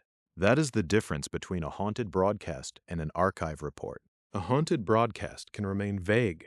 It can say there was a signal in the night and let the snow on the screen do the rest. An archive report has to ask what was monitoring what. It has to ask which participant had which source assigned under the state EAS plan. It has to ask whether the path described by the tape resembles the ordinary relay structure or only imitates its surface. It has to ask why the logs, if they exist, do not agree with the screen. Because the real EAS chain is not just a chain of transmission, it is also a chain of accountability. Radio and television stations have roles in that chain. Cable systems and wireline video systems have roles. Wireless cable systems have roles. Direct broadcast satellite providers and satellite digital audio radio services have roles. The system is not only a voice moving outward from Washington, or from a state authority, or from a local originator. It is a set of participants expected to receive, validate, and retransmit alerts according to rules and assignments. The details are dry until the screen goes black. Then the details become the only way to know whether the darkness is ordinary. In the Channel 9 materials, the silence after the sleep instruction is described too neatly. That is one of the reasons the incident reads as impossible even before the message itself is considered. A real warning system lives with repetition. It lives with overlap. It lives with scheduled tests, required monitoring, accessible presentation, and equipment that records what it receives. It is built around the idea that official emergency information should not depend on one fragile path. So a single surviving channel should not feel heroic. It should feel wrong. The archive's narrator returns again and again to the phrase, "still awake," as if Channel 9 has resisted something. But resistance is not the only interpretation. In a redundant system, a lone remaining output may also be a sign of separation. It may not be the only station that survived. It may be the only station no longer behaving like a participant in the chain. It may be carrying a signal that is not part of the expected monitoring structure at all. That possibility is more frightening than a simple takeover. A takeover implies control. Someone has seized the system and used it. But the fictional tape suggests something colder, a message that resembles an alert closely enough to be feared, while failing the boundary that would make it real. The earlier chapters set that boundary. There is no sourced American emergency protocol that orders the public to sleep. The emergency alert system can distribute warnings, tests, and emergency information. It can interface with FEMA's integrated public alert and warning system. It can carry EAS protocol messages through broadcast and multi-tangent video participants. But the sleep command belongs to the story world. The chain, then, becomes a diagnostic tool. If the sleep command is not legitimate, the question is not only who heard it. The question is what carried it, what failed to carry it, and what continued transmitting after the legitimate chain should have revealed the error. In a properly mapped system, every participant has a relationship to assigned sources. Those relationships form a pattern. A false pattern can be recognized because it does not respect the map. It appears where it should not appear. It disappears where it should be repeated. It leaves a gap shaped like the system it is pretending to be. This is why state EAS plans and the FCC mapbook belong inside the horror, even though they are not dramatic objects. They are not cursed reels. They are not strange antennas. They are planning instruments, part of the real public warning environment. But they give the fictional investigation a way to compare the tape against expectation. They allow the report to ask whether Channel 9 was inside the known route, at the end of a known relay, or outside the chain entirely. And if it was outside the chain, then the screen was not merely awake. It was unaccounted for. The idea of unaccounted for transmission is an old fear wearing a modern badge. It reaches back toward the earlier systems, toward the old concern that signals could guide danger as well as warn against it. But here, the fear is procedural. It lives in the difference between a participant and an imitation of a participant. It lives in the idea that a receiver may respond to what it is assigned to monitor, while the viewer at home cannot see the assignment, cannot see the validation, cannot see the source. The viewer sees only the crawl, the tone, the interruption, the authority implied by format. That is why format is dangerous in analog nightmares. A warning shape can frighten before its origin is known. A familiar interruption can feel official before it is verified. A channel number can become a landmark, even when the map says the route should have gone somewhere else. The real system answers that danger with structure. It uses defined participants, assigned monitoring sources, state EAS plans, the FCC mapbook, and redundant paths. It expects failure and builds against it. It does not depend on one station staying awake in the dark. But the archive keeps returning to that one station. Channel 9 is not frightening because the real system would naturally isolate it. It is frightening because the real system would not. Redundancy should create witnesses. It should create comparison points. It should give investigators other sources to consult, other logs to inspect, other participants to ask. If one source failed, another should have improved the chance that the alert was received and retransmitted. If the message was real, the chain should show it. If the message was false, the chain should expose it. Instead, in the fiction, the chain becomes quiet. And once the chain becomes quiet, attention moves toward the places designed not to be quiet. The hardened points, the cooperating stations with backup communications, the facilities expected to remain useful when ordinary paths are damaged, overloaded, or lost. If the archive is going to test the silence against the strongest parts of the warning network, it has to move closer to the stations built for national significance, the ones meant to keep speaking when the rest of the map begins to fail. The last chapter left us at the edge of the ordinary chain, where redundancy should have made the archive easier to read. A station monitors one source, and another source stands behind it. A cable system, a television station, a radio broadcaster, a satellite service, each one belongs to a larger pattern of reception and relay. That pattern is supposed to leave traces. It is supposed to make an alert less lonely. So when the fictional Channel 9 tape gives us only silence from the chain, the report has to move toward the stations that are not supposed to disappear first. In the real public warning architecture, those stations have a name. Primary Entry Point Stations. Often shortened to PEP stations, they are FEMA-designated broadcast stations that cooperate with the federal warning system. They are not imaginary bunker transmitters built for horror. They are private or commercial radio broadcast stations, part of the same broadcast world as music, local news, weather breaks, overnight talk shows, traffic sponsorships, and station identification. What makes them different is not that they are outside the system. It is that they have been prepared to keep serving the system during disasters of national significance. That phrase matters. National significance changes the scale of the story. It moves the warning chain away from the small room, the local transmitter, the engineer with a clipboard, and places it inside a larger expectation that some broadcast facilities will remain available when ordinary communications are damaged, overloaded, or no longer dependable. FEMA describes primary entry point stations as equipped with backup communications equipment and generators.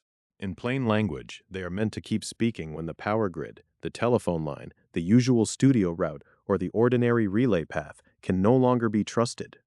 This is where the horror frame becomes quieter, not louder. Because a weak point failing is easy to understand. A consumer television losing a signal after midnight is not, by itself, a mystery. A local station missing a relay can be explained by equipment trouble, human error, weather, maintenance, or a routing problem. Even a chain of missed retransmissions can be investigated as a failure of monitoring assignments, source selection, or local procedure. But a hardened node is different. It is not proof against all damage.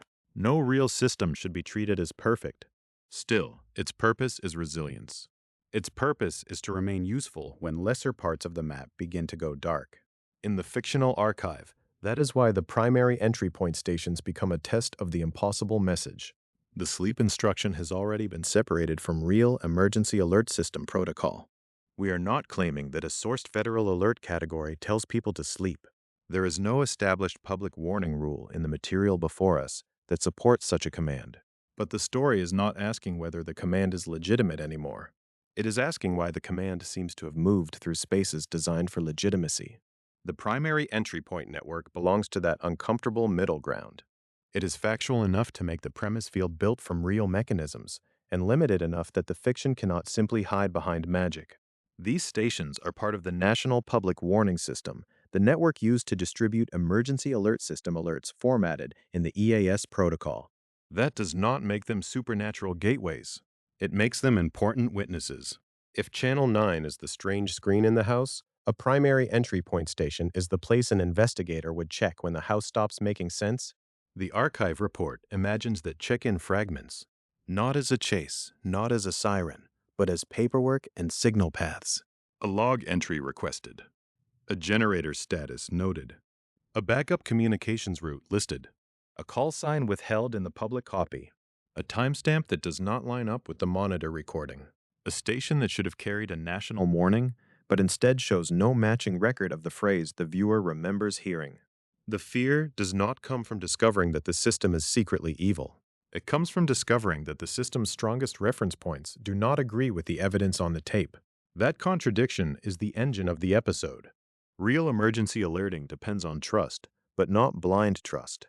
It depends on procedures, monitoring, equipment, originators, relay paths, state plans, federal infrastructure, and the ability to compare one record against another. The modern system is built with redundancy, precisely because a single point of failure is dangerous. If one source fails, another can improve the chance that an alert is received and retransmitted. That principle was already important in the broader chain. At the primary entry point level, it becomes almost moral. The hardened stations are there because someone has already imagined failure. They are there because the country has planned for damaged links. So in the fictional incident, when ordinary sources fall silent, we expect the primary entry point stations to become clarifying objects. They should tell us whether a national alert entered the system. They should help distinguish an authorized message from a local accident, a hoax, a degraded recording, or a station artifact mistaken for an alert. They should let the archive place the anomaly against a reliable backbone. Instead, the archive finds something more troubling than a clear denial. It finds absence with structure. The public copy does not need to name a particular station to make that absence frightening. In fact, the lack of a named location makes the report feel more institutional. The narrator can say only that a FEMA-designated primary entry point station in the affected region was reviewed. The backup power system was listed as available. The station's role in national significance disasters was confirmed. No matching sleep instruction was recorded in the ordinary way. No sourced protocol accounted for the message. And yet the Channel 9 tape, with its damaged image and low audio floor, contains timing that appears to correspond to a period when the rest of the monitored chain becomes strangely unhelpful. Again, the factual boundary remains important. The real primary entry point system does not validate the nightmare command. It does not provide evidence that American emergency broadcasting contains a hidden instruction of that kind. The facts do something more useful for horror. They define what reliability is supposed to look like. They show us what a serious warning network would protect: communication, continuity, power, distribution, and a means for public information to remain available during national emergencies. The fictional Channel 9 incident violates that expectation by leaving the strongest parts of the structure unable to settle the question. That is why generators matter in a ghost story about broadcasting. Not because a generator is frightening, but because it removes an excuse. If the power failed, the generator should matter. If ordinary communications failed, backup communications should matter.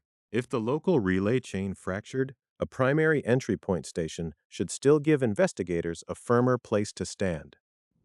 Each added layer of resilience narrows the list of acceptable explanations. Each removed excuse makes the remaining silence feel more deliberate. There is another unease here as well. Primary entry point stations are private or commercial broadcasters cooperating with FEMA. They are not faceless machines. They belong to the lived broadcast environment: towers, transmitters, staff, maintenance schedules, insurance files, leased land, fuel deliveries, equipment racks, and routines. Horror often wants its infrastructure to be ancient or forbidden. This infrastructure is neither. It is ordinary enough to be maintained, audited, repaired, and heard in daylight. That ordinariness makes the fictional corruption of the archive more severe. If the anomaly cannot be found in the rules and cannot be confirmed by the hardened stations, then Channel 9 is no longer behaving like an emergency source. It is behaving like an imitation of one. An imitation only has to borrow enough grammar to be believed. The grammar here is continuity. Emergency systems carry authority partly because they interrupt normal life with recognizable forms. Tones, crawls, headers, voices, tests, maps, station relays, and institutional names all help the public understand that a message belongs to a public warning environment. A fictional intruder does not need to control the whole system to frighten the viewer. It only needs to appear at the edge of that environment, close enough that the viewer hesitates before dismissing it. Channel 9 is terrifying because it seems to understand where authority lives while never becoming authorized itself. That is the specific function of primary entry point stations in this chapter of the report.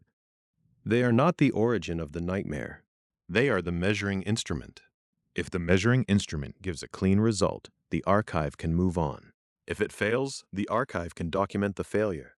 But if it produces a record that is technically normal while the tape remains abnormal, then the investigator is left with a more delicate fear, the possibility that the anomaly did not travel through the national backbone at all, but dressed itself in the expectation that it had. At that point, the scale begins to shrink again. The report cannot stay forever at the national level. National-significance disasters explain why hardened stations exist, but most monitoring relationships are lived locally. The warning chain does not only descend from federal infrastructure into every home in one motion. It is organized through state plans, local areas, and designated sources that other participants monitor. The archive has tested the larger, stronger points and found no simple answer. Now it has to return to the map with finer lines. Because of the message did not honestly enter through the primary entry point structure, the next question is where the local receivers thought they were listening. And on that smaller map, the names become less grand but more intimate. Local primary 1, local primary 2, the paired sources inside an EAS local area that other stations are expected to monitor. That is where the silence stops being national and becomes neighborhood-shaped. The map with finer lines does not look frightening at first. It looks administrative. It looks like a state plan, a list of broadcast facilities, a set of monitoring assignments, a local area boundary drawn for practical reasons rather than dramatic ones. It is the kind of document that turns a national warning system into something a station engineer can actually wire into a rack. Not the whole country at once. Not the entire federal structure at once. A local area. A pair of sources. A receiver listening for the stations it has been told to trust. That is why the names matter. Local Primary 1. Local Primary 2. They do not sound like the center of a nightmare. They sound like labels from a table. In the emergency alert system structure, local primary sources may be designated LP1, LP2, LP3, and onward, depending on the plan for that area. Other EAS participants within the local area use those sources as monitoring points. A station does not simply wait for a voice from nowhere. It monitors assigned sources for EAS protocol messages, and those assignments are set out through state EAS plans and the FCC map book. The important word here is assigned. In the fictional Channel 9 archive, that word becomes the hinge. If a message appears to move through an emergency pathway, then the investigators cannot only ask what the message said. They have to ask what each station was assigned to hear. They have to ask whether the source was local primary 1, whether the backup was local primary 2, whether either one logged anything, and whether the station that carried the sleep instruction behaved as if it had received an alert through one of those ordinary local routes. The real system's local design is not decorative. It exists because warning distribution is not only a national problem. Tornado warnings, hazardous material incidents, severe weather, civil emergencies, evacuations, and other local or regional conditions do not need to begin with a presidential message or a hardened national broadcast node. They need a path through the places people actually receive information. Radio stations, television stations, cable systems. Other EAS participants that have equipment built to monitor, validate, log, and retransmit alerts according to the rules and plans that apply to them. By the time the archive reaches this level, the horror has become quieter. It is no longer asking whether a single impossible command could hypnotize a nation. That is too large, too theatrical, and too easy to dismiss. The better question is smaller. Could a local area appear normal on paper, while one participant behaved as though it had received something no one else could confirm? That is where the real structure gives the fiction its shape. The 2011 FCC EAS Handbook described the United States as divided into approximately 550 EAS local areas. Each of those areas, according to that description, had at least two local primary stations. This is not a supernatural number. It is a planning number. It tells us that the warning system was imagined not as one continuous line, but as a grid of local relay environments, each with its own primary monitoring sources and its own responsibilities. Approximately 550 local areas means approximately 550 places where a plan had to be specific enough to work. At least two local primary stations in each area means redundancy was not an afterthought. It was built into the local map. If one source failed, another source was supposed to improve the chance that an alert could still be received and retransmitted. That same principle appears in later FCC discussion of nationwide testing. Multiple monitoring sources add resilience because the failure of one path should not necessarily silence the whole chain. In an ordinary report, this is reassuring. In the Channel 9 file, it becomes a problem because redundancy gives investigators something to compare. If local primary 1 carried the alert, local primary 2 may show whether the same alert appeared there. If local primary 2 was quiet, the station logs may show whether Channel 9's equipment received the message from a different assigned source. If both local primaries were quiet, the station's behavior becomes harder to explain through the normal chain. A false message that leaves no matching trace at either monitored source is not just an error, it is an orphan. And the archive is full of orphaned things. A crawl with no confirmed origin, a tone where the logs expect another event, a silent local primary 1, a local primary 2 that transmitted only scheduled programming, a station down the road whose encoder-decoder recorded no alert, while Channel 9 rolled a message that everyone later agreed was not authorized, not sourced, and not part of any real public warning protocol. The report must be careful here. The emergency alert system does not contain a sourced protocol telling the public to sleep. That boundary remains fixed. Real EAS operations carry warnings, tests, and emergency information through defined structures. The sleep command belongs to the fictional incident. The realism comes from the way the invented message is tested against real expectations, monitoring assignments, local primary sources, equipment logs, state plans, and redundancy. That is also why the local area concept changes the emotional scale. A national system can feel abstract. It belongs to agencies, rules, Federal Communications Authority, national tests, and large institutional diagrams. But a local area is close enough to imagine. It has familiar call letters, a transmitter site off a road people drive past without noticing, a studio building with a locked side door and a weathered satellite dish, a rack room where receivers are tuned to the sources listed in the plan, a cable head end where alert equipment sits under fluorescent light, a station employee who knows which local primary should be talking and which one should be silent. When the Channel 9 tape is placed inside that environment, the nightmare becomes less like a cosmic broadcast and more like a local contradiction. The city sleeps. The assigned sources do not agree. The station that should merely participate begins to behave like an origin point. That distinction matters. Local primary stations are not just random stations with strong signals. In the planning structure, they are monitoring sources for other EAS participants in the local area. They help move alerts through the local chain. If one of them carries an alert, others may receive it, validate it, log it, and retransmit it according to their equipment and obligations. But if the fictional Channel 9 broadcast cannot be tied to either local primary source, then it does not look like a normal relay. It looks like something wearing the outline of a relay without occupying the authorized path. The archive describes one engineer's note in almost embarrassingly plain language. Checked LP1. No match. Checked LP2. No match. There is no scream in that sentence. No blood. No sudden apparition in the control room glass. Just a procedural dead end. But in a system built around assigned monitoring, no match is a frightening phrase. It says the station's output could not be reconciled with the sources it was supposed to hear. It says the broadcast did not behave like a message traveling down the local chain, even though its format and timing seemed designed to make people believe that it had. This is where the 550 local areas become more than background. They form a map of possible failure points, not because every local area failed. The fiction does not need that.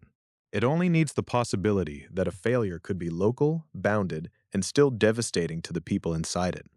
A single local area contains enough structure for confusion, at least two local primary stations, multiple participants monitoring assigned sources, equipment capable of logging and forwarding alerts, and plans meant to preserve order under stress.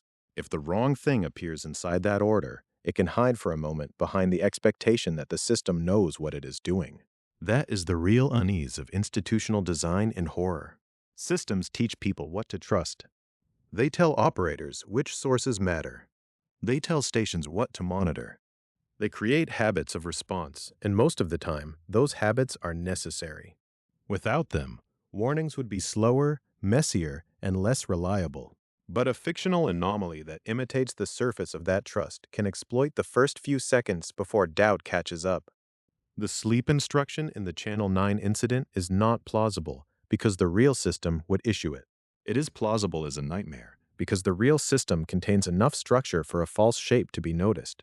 The local primaries should have made the story easier to resolve. LP1 and LP2 should have narrowed the possibilities. If the message entered through one of them, there would be a path. If it did not, there would be absence. Instead, the archive finds something worse than a clean origin and more troubling than a simple hoax. It finds a local chain that appears intact, a pair of sources that do not confirm the impossible message, and one channel still behaving as if it had been given instructions from somewhere adjacent to the plan. Not inside it, not completely outside it. Adjacent. That word returns in several margins of the recovered material. Adjacent signal. Adjacent timing. Adjacent protocol behavior. Adjacent fear. The investigators never use it as an official classification because it is not one. It is an admission that the tape kept approaching real categories without fitting into them. It touched the structure of emergency broadcasting without becoming a lawful alert. It borrowed the anxiety of local monitoring without leaving the expected local evidence. It made the map useful, then refused to appear on it. And once LP1 and LP2 fail to explain the wakeful channel, the archive has to listen for a source that does not sleep simply because television programming has ended. There is another voice in the public warning environment, one that is continuous by design. It does not depend on a prime-time schedule or an overnight sign-off. It is described by NOAA as the voice of NOAA's National Weather Service, and it broadcasts official warnings, watches, forecasts, and hazard information all day and all night. If Channel 9's local primaries cannot account for the message, the report has to turn toward the receiver that was never supposed to close its eyes. The local map left us with a gap that should not have been there. LP1 and LP2 gave the archive a way to test the ordinary relay path, the neighborhood-shaped part of the emergency alert system where stations monitor assigned sources and pass along valid messages. But the Channel 9 recording did not sit cleanly inside that path. It behaved as if it knew the language of warnings without carrying the expected evidence of a warning. It borrowed the posture of official instruction, then avoided the places where official instruction is supposed to leave a trail. So the report turns toward the receiver that does not care whether a television station has signed off, whether a local program has ended, or whether anyone is awake in the studio. NOAA Weather Radio All Hazards is described by NOAA as the voice of NOAA's National Weather Service. That phrase matters because it is not theatrical. It is not a slogan invented for a late-night broadcast. It describes a public warning service built around continuity. NOAA Weather Radio broadcasts official warnings, watches, forecasts, and other hazard information 24 hours a day, 7 days a week. In an ordinary home, that continuity can feel almost invisible. The weather radio sits on a shelf, or in a kitchen, or in a corner of a basement where batteries are checked only when storms are expected. Most of the time, it is not dramatic. It is a steady utility voice, repeating forecasts, local conditions, marine information in coastal areas, and alerts when the National Weather Service issues them. Its importance comes from the fact that it is always there, always speaking, always ready to change from routine information to hazard warning. That is why the Channel 9 archive becomes more unsettling when NOAA weather radio enters the file. The fictional command to sleep is not made more believable because NOAA weather radio would carry such a command. It would not, based on the sourced public warning functions in the record. Its role is to show the opposite. It gives the report a grounded example of what continuous official warning actually looks like. It gives us a real voice to compare against the impossible one. The distinction is important. NOAA Weather Radio, All Hazards, is an official National Weather Service broadcast service. It carries warnings, watches, forecasts, and hazard information. It is not a secret television channel, not a forgotten overnight feed, and not a mechanism for unexplained behavioral commands. Its factual presence sharpens the fictional anomaly by giving the archive a standard of comparison. If a receiver is awake all night and tuned to official hazard information, then the question becomes simple. What did that receiver say while Channel 9 was telling everyone to sleep? In the preserved notes, this is where the investigators stop treating silence as a mood and begin treating it as data. A television recording can be ambiguous. A tape can be copied, damaged, mislabeled, or edited. A station log can be incomplete. A viewer's memory of a late-night alert can be distorted by fear and time. But NOAA weather radio is useful to the archive because it belongs to a continuous system with a defined purpose. It should be boring in the best possible way. If weather is calm, it says what the forecast says. If a hazard exists, it carries official hazard information. It does not improvise around a local channel's nightmare. The frequencies make that groundedness even stronger. NOAA Weather Radio uses 7 frequencies in the VHF public service band. They run from 162.400 MHz through 162.550 MHz. Listed out, they are 162.400 MHz, 162.425 MHz, 162.450 MHz, 162.475 MHz, 162.500 MHz, 162.525 MHz, and 162.550 MHz. Those numbers are not just technical decoration. In a story built around an impossible Channel 9 signal, the NOAA weather radio frequencies give the ear a place to stand. They remind us that real public warning systems occupy real assignments, use defined paths, and serve defined purposes. The analog nightmare may blur tape hiss, tone bursts, captions, and test patterns, but the research file keeps returning to physical facts. A transmitter operates somewhere, a receiver is tuned somewhere, a message is formatted somewhere, a public institution is responsible for what is being said. The horror, then, is not that every signal is mysterious. The horror is that most of them are not. Most signals can be named. Most systems have a documented function. The emergency alert system has participants, monitoring assignments, and equipment. Primary entry point stations have a national significance role and backup support. Local primary sources sit inside local areas and provide relay paths for other participants. NOAA Weather Radio, All Hazards, has a continuous official voice, tied to the National Weather Service, speaking across its 7 VHF public service band frequencies. Against that, Channel 9 looks less like a warning system and more like an imitation of one. The archive describes one late segment in which the television audio drops into a low, patient bed of static, while the separate weather receiver continues its normal cycle. The details are sparse, and the report does not ask us to believe more than it can support. There is no sourced evidence here of NOAA weather radio carrying the sleep instruction. There is no supported claim that the National Weather Service issued anything like it.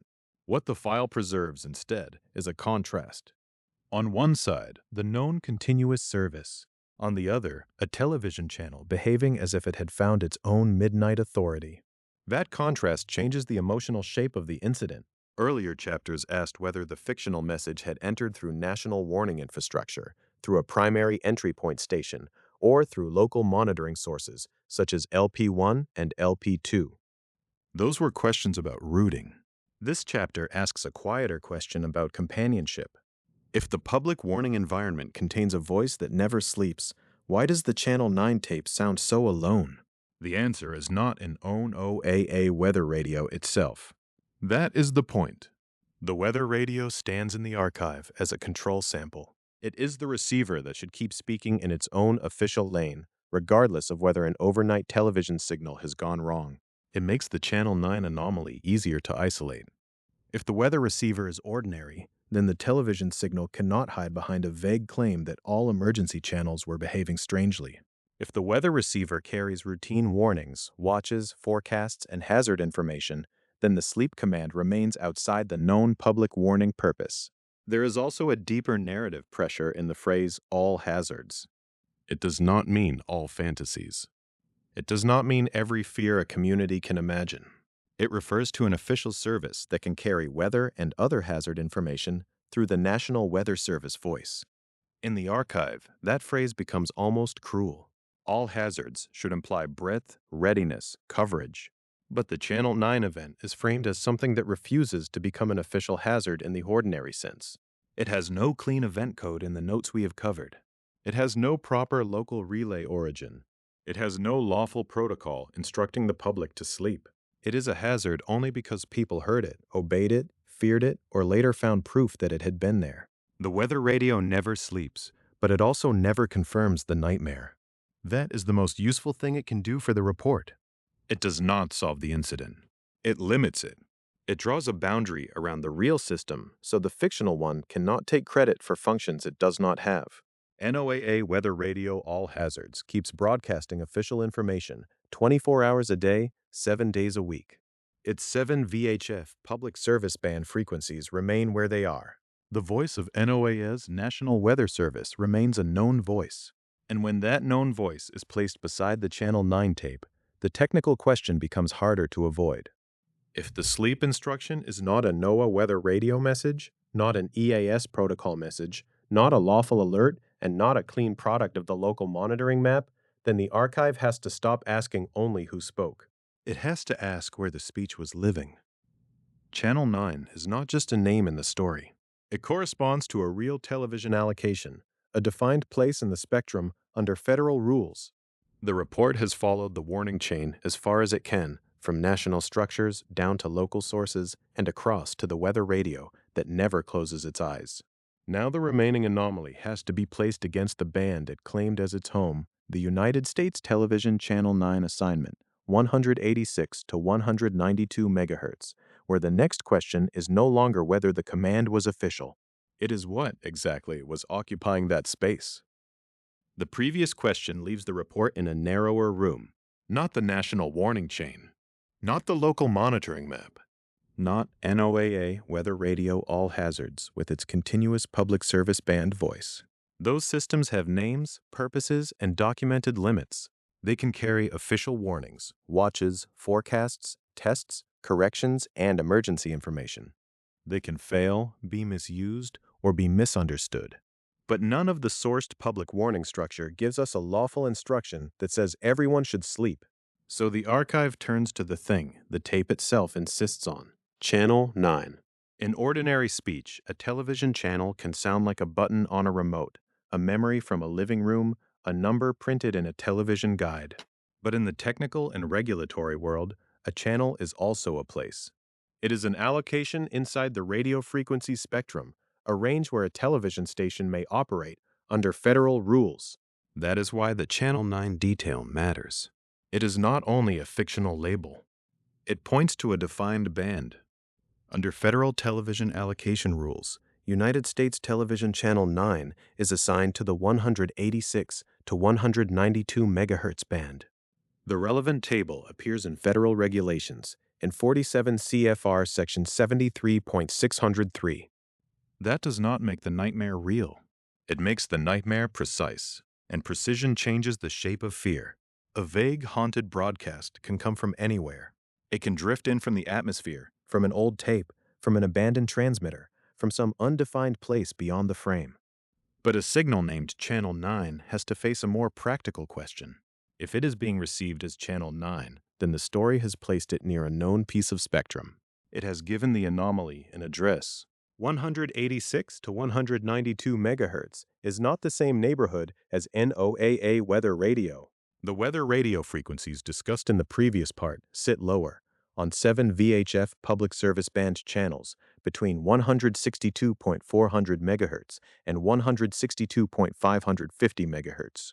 Those frequencies are associated with a public service that NOAA describes as the voice of NOAA's National Weather Service, broadcasting official warnings and other hazard information all day and all night. Channel 9 lives above that. The difference is not decorative. It is the difference between a known continuous hazard information service and a television allocation. It means the recording cannot be explained simply by saying that a nightstand weather receiver was awake, or that an all-hazards broadcast slipped into a household after midnight. The archive has already tested that explanation and found it insufficient. The Channel 9 tape claims a different home. The horror, then, becomes technical and simple. If the emergency instruction is not a real protocol, and if the real emergency alert systems do not contain a sourced command to sleep, what is still occupying the band in the story? The answer cannot be supplied by inventing federal procedures that do not exist. A careful report has to keep the line visible. Real public alerting in the United States is built from institutions and rules: the Federal Communications Commission, FEMA, state EAS plans, EAS participants, primary entry point stations, local primary sources, encoder-decoder equipment, and NOAA weather radio. Those elements can explain why the premise feels plausible.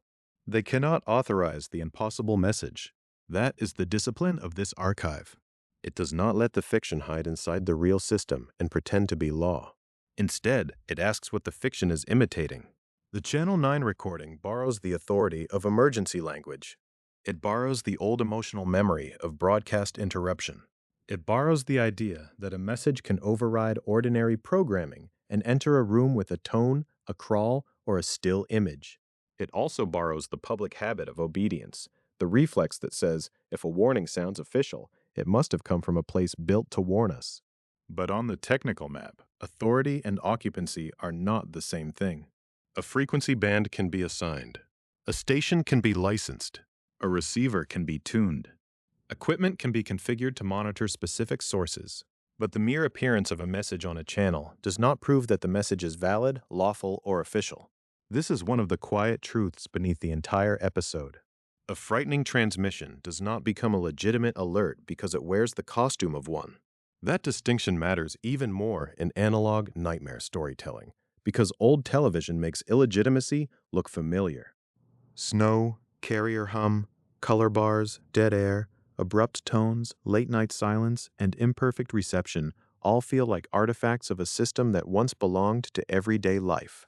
A false thing can look authentic if it arrives through an authentic-looking medium. The image may be degraded. The sound may be narrow. The timing may feel ritualistic. None of that answers who sent it. It only proves that the audience recognized the shape. By narrowing the question to Channel 9's assigned band, the report removes a layer of mythology. It refuses to treat the channel number as a magic symbol. It treats it as a regulated place. And once that happens, the fictional anomaly becomes less ghostly, but more troubling. It is not a voice from nowhere. It is a voice that appears to have found somewhere specific to stand.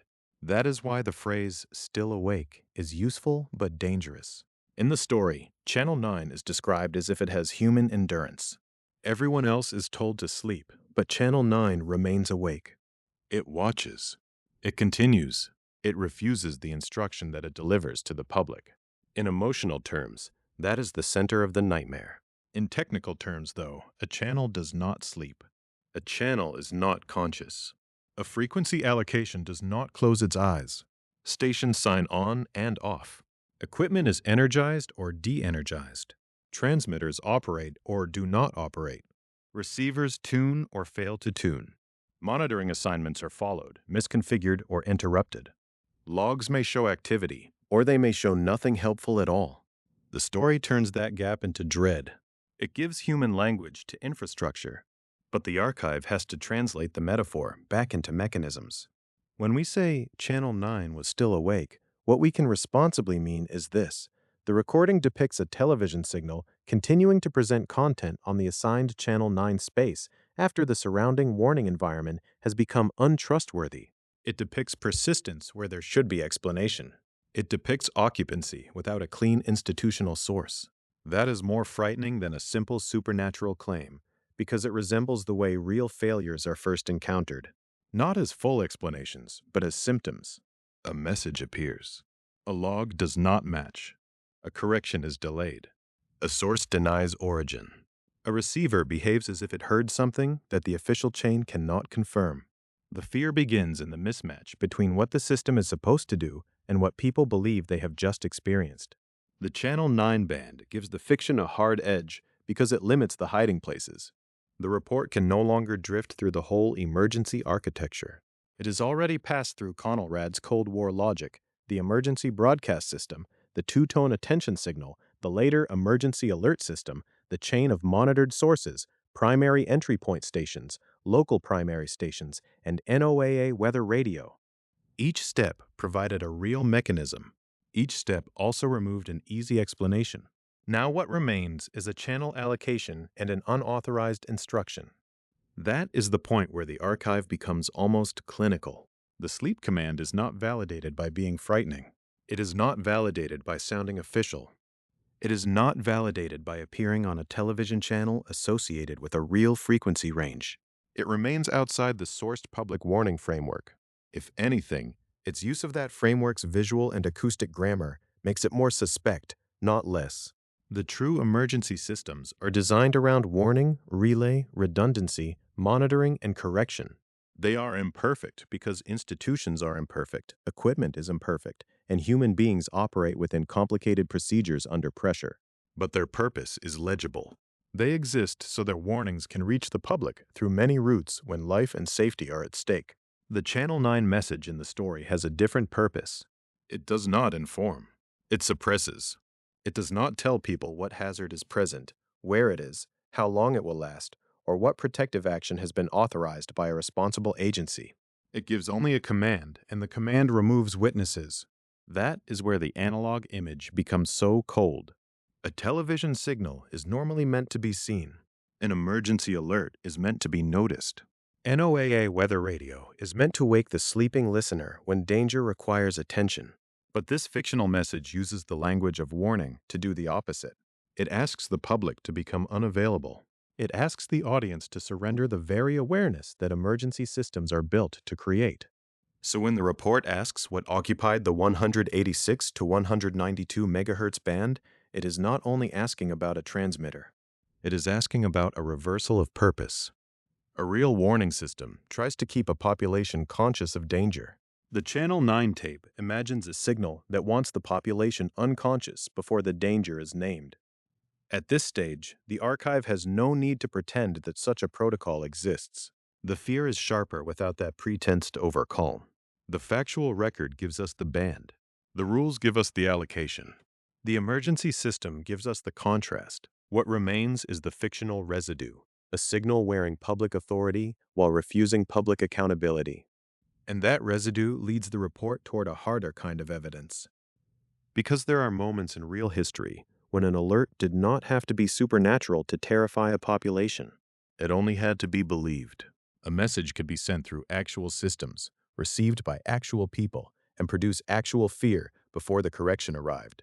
That is the next pressure point in the archive, not a haunted channel, but a documented false alert, one that showed how long minutes can become when the public is told catastrophe is already on its way. The last section left us with a useful distinction. Channel 9 in the archive is not frightening because the real emergency system contains a hidden command to sleep. It is frightening because the command borrows the posture of public authority.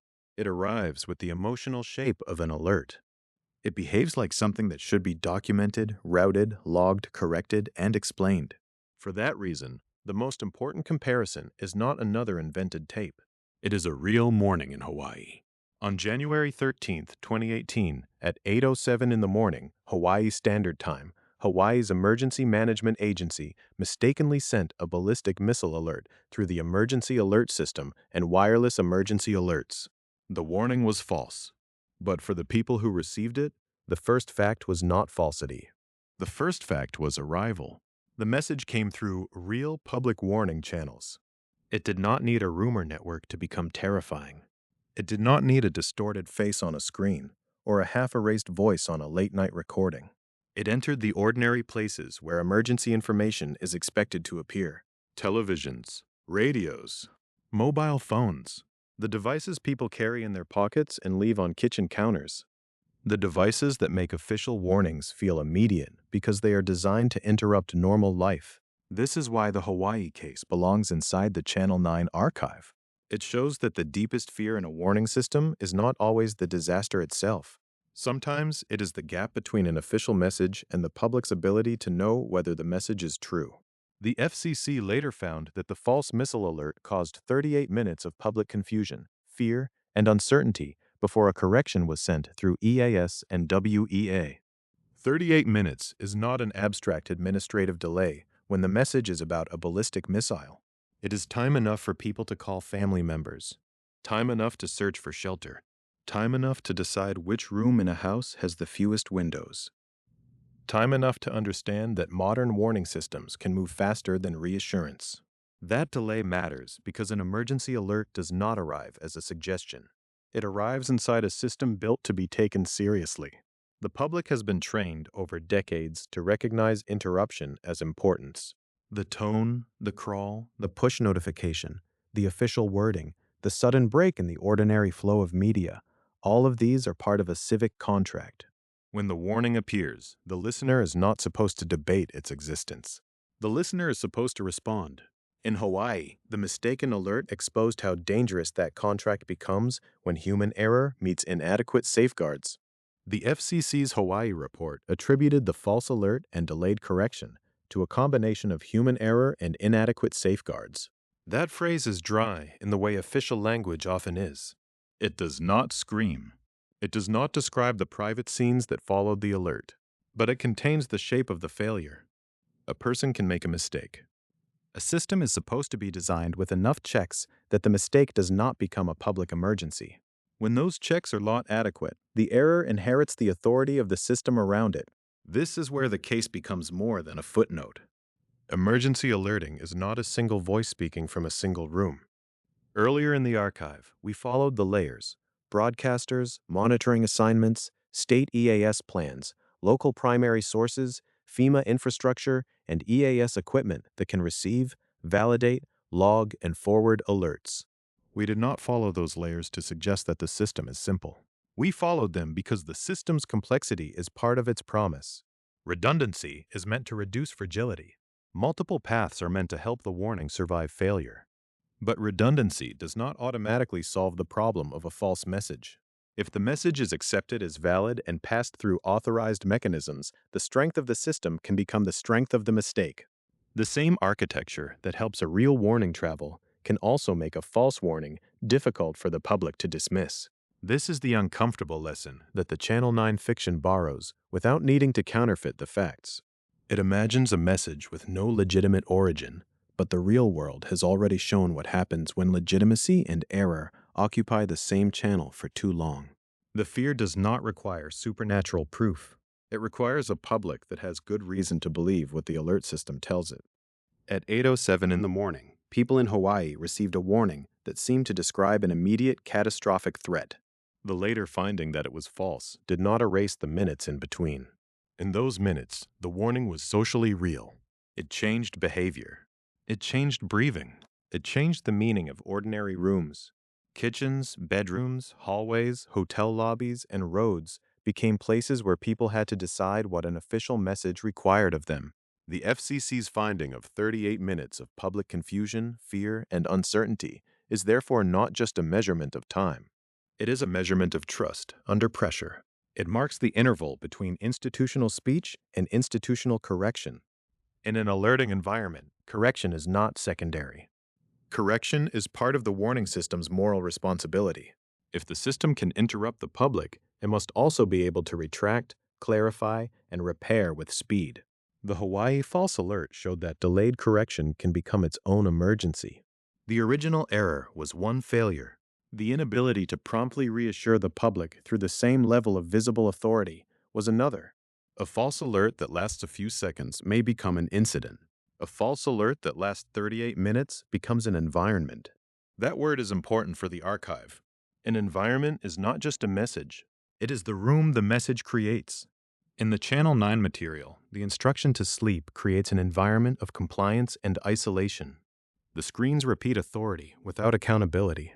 The signal appears to know how warnings look, but not how warnings answer questions. There is no clear originator, no credible correction, no institutional voice capable of saying, disregard the previous message. The Hawaii case gives us the real shape of that dread, not the fictional command, not the impossible persistence of a television channel that should have gone dark, but the lived vulnerability of the interval before correction arrives. The institutional context also matters. The FCC Hawaii report discussed an emergency management setting connected to broader public warning responsibilities.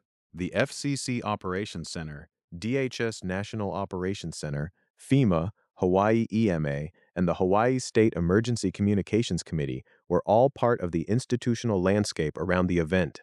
These names do not make the event less frightening. They make it more precise. They remind us that alerts are not disembodied sounds. They come from agencies, procedures, equipment, training, oversight, and human decisions. Analog horror often strips a warning down to its surface, a tone, a crawl, a frozen graphic, a recorded voice. But the real surface is never alone. Behind it is a chain of custody. Who originated the alert? Who authorized it? What equipment transmitted it? What systems carried it? What logs recorded it? What process corrected it? When those answers are unavailable in fiction, the absence becomes the haunting. When those answers are available in fact, they become the basis for investigation. That is why the Hawaii false alert is not useful, because it resembles the Channel 9 event exactly. It does not. The Hawaii alert was a documented mistake involving real warning channels. The Channel 9 command belongs to the invented archive. The point is not to blur them. The point is to understand the emotional technology they share. Official interruption. A public warning system works because people have learned to let it interrupt them. It can break into entertainment, silence conversation, override routine, and command attention because the cost of ignoring a real warning can be life or death. That power is necessary. It is also heavy. Every safeguard exists because the system's authority is not symbolic. It produces action. So when the archive asks why the Channel 9 recording felt plausible to the first reviewers, the answer is not that they believed in a secret sleep protocol. The answer is that they recognized the grammar, the calm command voice, the emergency posture, the implication that ordinary judgment should yield to official instruction, the terrifying confidence of a message that does not explain itself. The Hawaii false alert proves that a warning does not need to be true to create real fear. It only needs to arrive through trusted channels and remain uncorrected long enough for the imagination to complete the disaster. That is the hinge this chapter leaves behind. The archive has moved from spectrum to consequence, from the 186 to 192 MHz allocation of Channel 9 to the human interval opened by a false message. The question is no longer whether a screen can frighten people. It can. The question is, what kind of screen can make fear feel routine? After the correction, after the reports, after the official language of human error and inadequate safeguards, there remains another familiar broadcast image.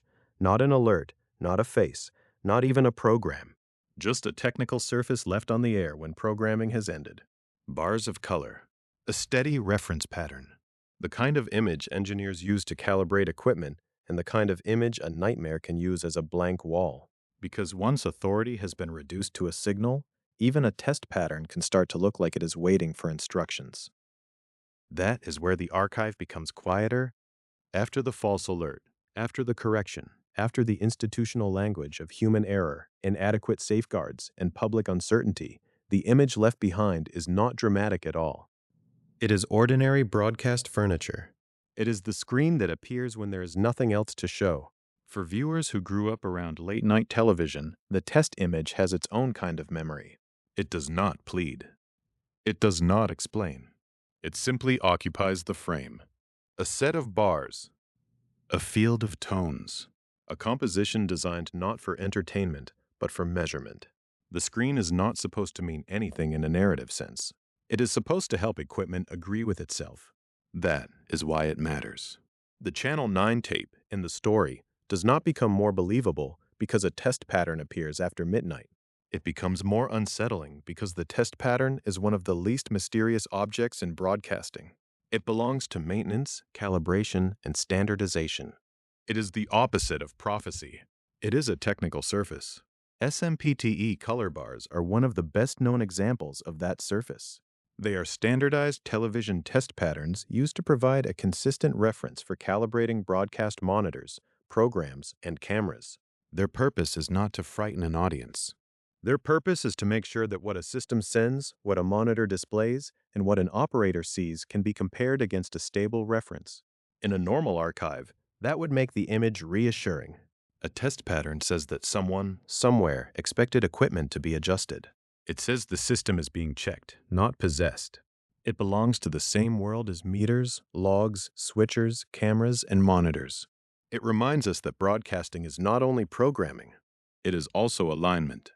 But horror often begins when a familiar tool is left in the wrong emotional context.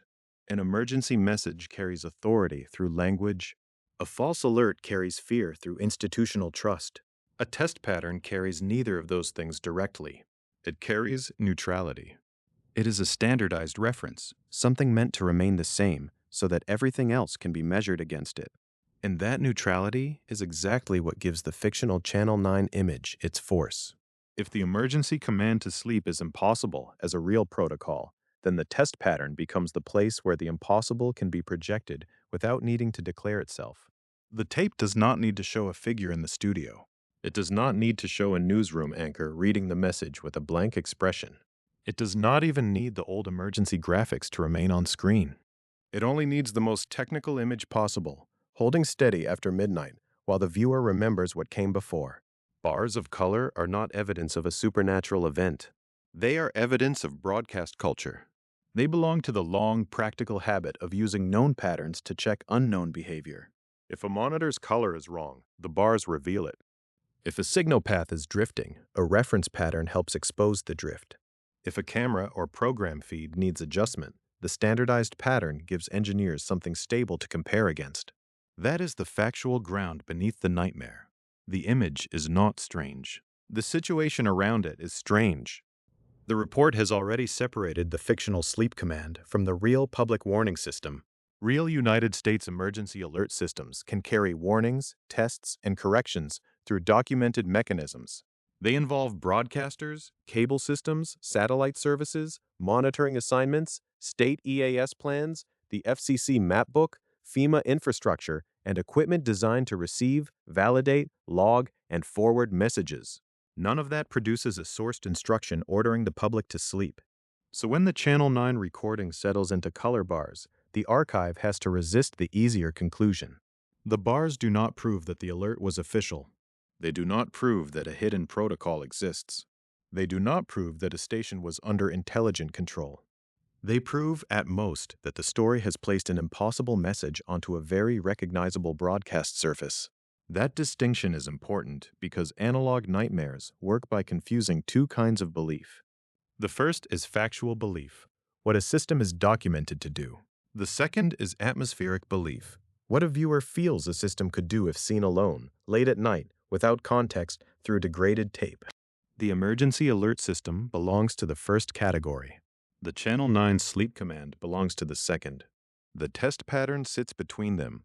It is factual enough to recognize and empty enough to haunt. In older broadcast memory, the end of a programming day could feel like a small civic ritual. The station had spoken for hours, then it stopped speaking. What remained on screen was sometimes technical, sometimes patriotic, sometimes simply blank or noisy, depending on the station and the era. The important point for this report is not to reconstruct every station's overnight practice. It is to understand why the absence of programming can feel like a message of its own. A test pattern after midnight says that the channel has not vanished. It is still transmitting an image. It is still occupying attention. It has withdrawn from ordinary programming, but not from the room. In the fiction, that makes Channel 9 different from a dead frequency. It is not silence. It is wakefulness without speech. That is more disturbing than static. Static can be dismissed as failure. A blank screen can be understood as absence. But a clean reference image has intention built into its design. It is arranged. It is legible. It has been standardized so that operators can trust it. When such an image follows an impossible public command, the mind begins to search the bars for meaning they were never built to carry. Was the color sequence changed? Was the frame held too long? Did the tone underneath contain something why should? Did the pattern appear because someone was still at the board or because no one was? These are story questions, not regulatory facts, but they are made possible by the real function of the artifact. A test pattern is already a tool for noticing deviation.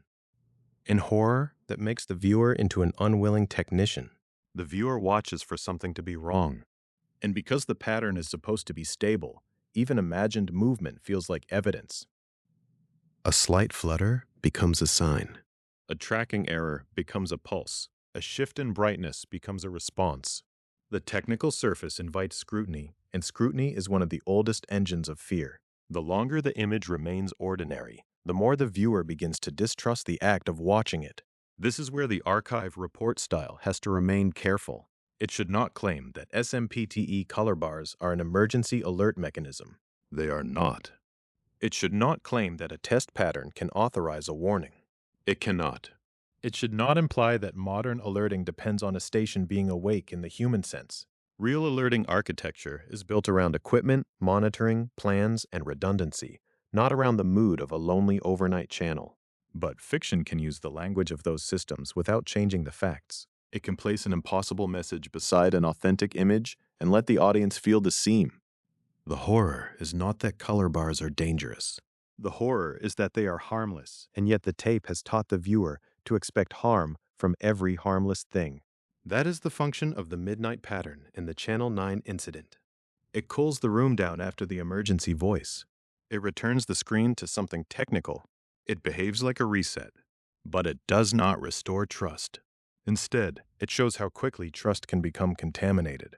Once the viewer has heard the system speak in a way no real system should speak, the most neutral image in broadcasting begins to look complicit. The bars become a wall where the command might appear again. The standardized reference becomes a waiting surface. The channel becomes not a source of information, but a place that has refused to end. And that refusal is the final shape of the episode's problem. The documented warning chain is designed with redundancy because public safety cannot depend on one fragile path. Multiple monitoring sources matter. Corrections matter. Accessibility matters. Logs matter. Institutions matter because fear spreads fastest when people cannot tell whether a message is real. Channel 9 in the fiction stands outside that reassurance. It does not become frightening by replacing the whole system. It becomes frightening by remaining visible after the system has gone quiet. The color bars do not explain the sleep command. They frame the absence of an explanation. By the time the tape reaches its after-midnight image, the question has narrowed again. Not whether an emergency alert can frighten the public. It can. Not whether a technical broadcast artifact can be mistaken for meaning. It can. The remaining question is why this one channel stayed awake at all, and why a single ordinary signal refusing to disappear can make an entire network of safeguards feel suddenly incomplete. That is the small wound the archive leaves open. Not the color bars themselves, not the old habit of a station filling the night with a reference image, and not even the fact that public warning systems can interrupt ordinary programming. Those pieces have explanations. They belong to engineering, regulation, station practice, and institutional procedure. The unease begins when the explanation ends, and one channel remains present after every other part of the story has been reduced to silence. By this point, the limit has to be stated plainly.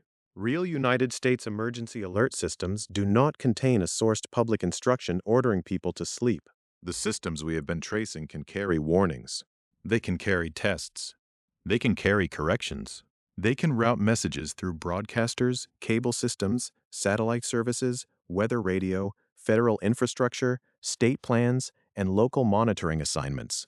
They can be misused by mistake, as the Hawaii false missile alert demonstrated on January 13, 2018. They can frighten people because they are designed to be believed quickly. But the sleep command belongs to fiction. That boundary matters because without it, the horror becomes lazy. If the real system secretly contained a command like that, the story would only be a conspiracy. Instead, the Channel 9 archive works because it stops just short of that claim. It takes the posture of real public safety infrastructure and introduces one impossible sentence into it. The result is not a lesson about what the emergency alert system actually does. It is a nightmare about trust, built from the recognizable parts of a system that must be trusted before it can be useful. The real chain is deliberately practical. The Federal Communications Commission adopted rules in 1994, replacing the emergency broadcast system with the emergency alert system. Under the federal framework in Part 11, EAS participants include radio and television broadcast stations, cable systems, wireline video systems, wireless cable systems, direct broadcast satellite providers, and satellite digital audio radio services. Their equipment monitors assigned sources. Those assignments are set through state EAS plans and the FCC map book. Participants monitor 2 assigned sources for EAS protocol messages because redundancy is not decorative. It is the point. The FCC's nationwide test reporting has emphasized that multiple monitoring sources add resilience. If one source fails, another may improve the chance that an alert is received and retransmitted. That is a dry sentence in a public report, but it is also the hidden architecture of the fear here. Redundancy says that no single point should be trusted absolutely. It says the warning chain should have alternatives. It says one missing link should not erase the message, and one failing signal should not control the whole room. Channel 9 becomes frightening because it reverses that comfort. It is not the channel that disappears. It is the channel that remains. In the fictional archive, that survival is not heroic. It does not deliver a correction. It does not explain the anomaly. It does not identify an originator, validate the command, or provide an institutional signature that would let the audience place the event back inside known procedure. It simply stays awake. And because the surrounding systems are modeled on real ones, that refusal begins to feel like evidence, even when the content cannot be real. That is the particular strength of analog nightmares. They do not need the viewer to believe that every frame is factual. They need the viewer to recognize the materials. A station break, a test pattern, a crawl, an attention tone, a local channel number, a weather radio voice, a government phrase, a correction arriving too late. These are not invented feelings. They come from real habits of listening and watching, from the ordinary social contract that says an emergency message interrupts you because someone, somewhere, has decided the interruption matters. The story borrows that contract. Then it violates it. The older systems help explain why the violation feels inherited.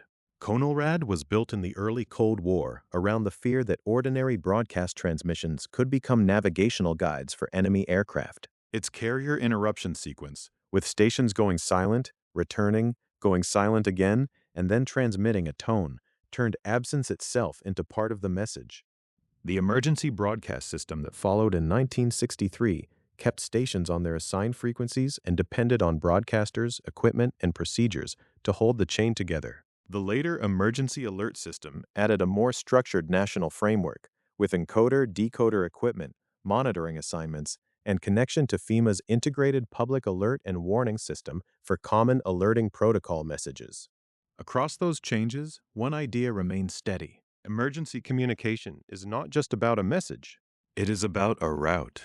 Who sent it? Who received it? Who repeated it? Who logged it? Who corrected it? Who remained able to speak when other voices failed? The fictional Channel 9 incident empties out that route. It gives us the shape of an alert without the accountable path behind it. That is why the single awake channel matters more than 100 silent ones. Silence can be explained by compliance, failure, power loss, sign-off, or fear. One unexplained signal demands a different kind of attention. It asks whether the system is incomplete, whether the record is incomplete, or whether the viewer is standing outside the part of the system that still knows what is happening. There is also a quieter public safety lesson inside the fiction, and it does not require believing the impossible command. Real alerts need clarity because confusion is dangerous. They need accessibility because not everyone receives information in the same way. The FCC has warned EAS participants about compliance obligations, including the need for alerts to be accessible to people with disabilities. That means emergency messages are not only sounds. They are text, crawls, captions, visual information, timing, repetition, and correction. A warning that cannot be understood is not only frightening, it is incomplete. That is why the image of channel 9 remaining visible is so precise. A visible signal is not necessarily an informative one. The screen can be full and still tell you nothing. Color bars can provide a reference for calibration while offering no human explanation at all. A channel can transmit and still fail to communicate. In that gap, the archive finds its final atmosphere, the difference between being on the air and being accountable. The real institutions named throughout this report exist because the public cannot personally verify every danger before responding to it. People cannot wait to independently confirm a tornado warning, a hazardous materials release, a civil emergency message, or a national alert before taking protective action. The system has to create a trusted shortcut between authority and behavior. That shortcut is powerful. It can save lives. And, as the Hawaii false alert showed, when it fails, it can fill ordinary minutes with extraordinary fear. The Channel 9 story understands that fear. It does not come from a monster entering the studio. It comes from the possibility that the trusted shortcut has been occupied by something that should have no authority to use it. So the final answer is not that Channel 9 proves a hidden protocol, or that a real emergency system can command sleep, or that the old VHF band from 186 to 192 megahertz contains some permanent haunting. Those would be easier endings. The stronger ending is more restrained. Channel 9 matters because it is the one part of the fictional record that refuses to behave like either a warning or a failure. It remains awake, but it does not help. It stays visible, but it does not clarify. It keeps transmitting, but it does not return the public to safety. And that leaves the documentary frame where it began, with a tape that should not exist and a command that should not be possible. Only now, the shape around it is clearer. The nightmare is not built from ignorance of the emergency system. It is built from recognition. We recognize the interruption. We recognize the tone of authority. We recognize the technical surfaces and the institutional vocabulary. We recognize the expectation that if something goes wrong, another source will confirm it, correct it, or carry the message onward. Then the story removes that reassurance, one piece at a time. In the end, everyone is told to sleep. The real world tells us that sentence is fiction. The archive tells us that fiction can still find a route through familiar machinery. And Channel 9, still awake in the dark, becomes the unanswered question left on the screen, not what the system is designed to do, but what we feel when one ordinary signal remains after trust has gone silent.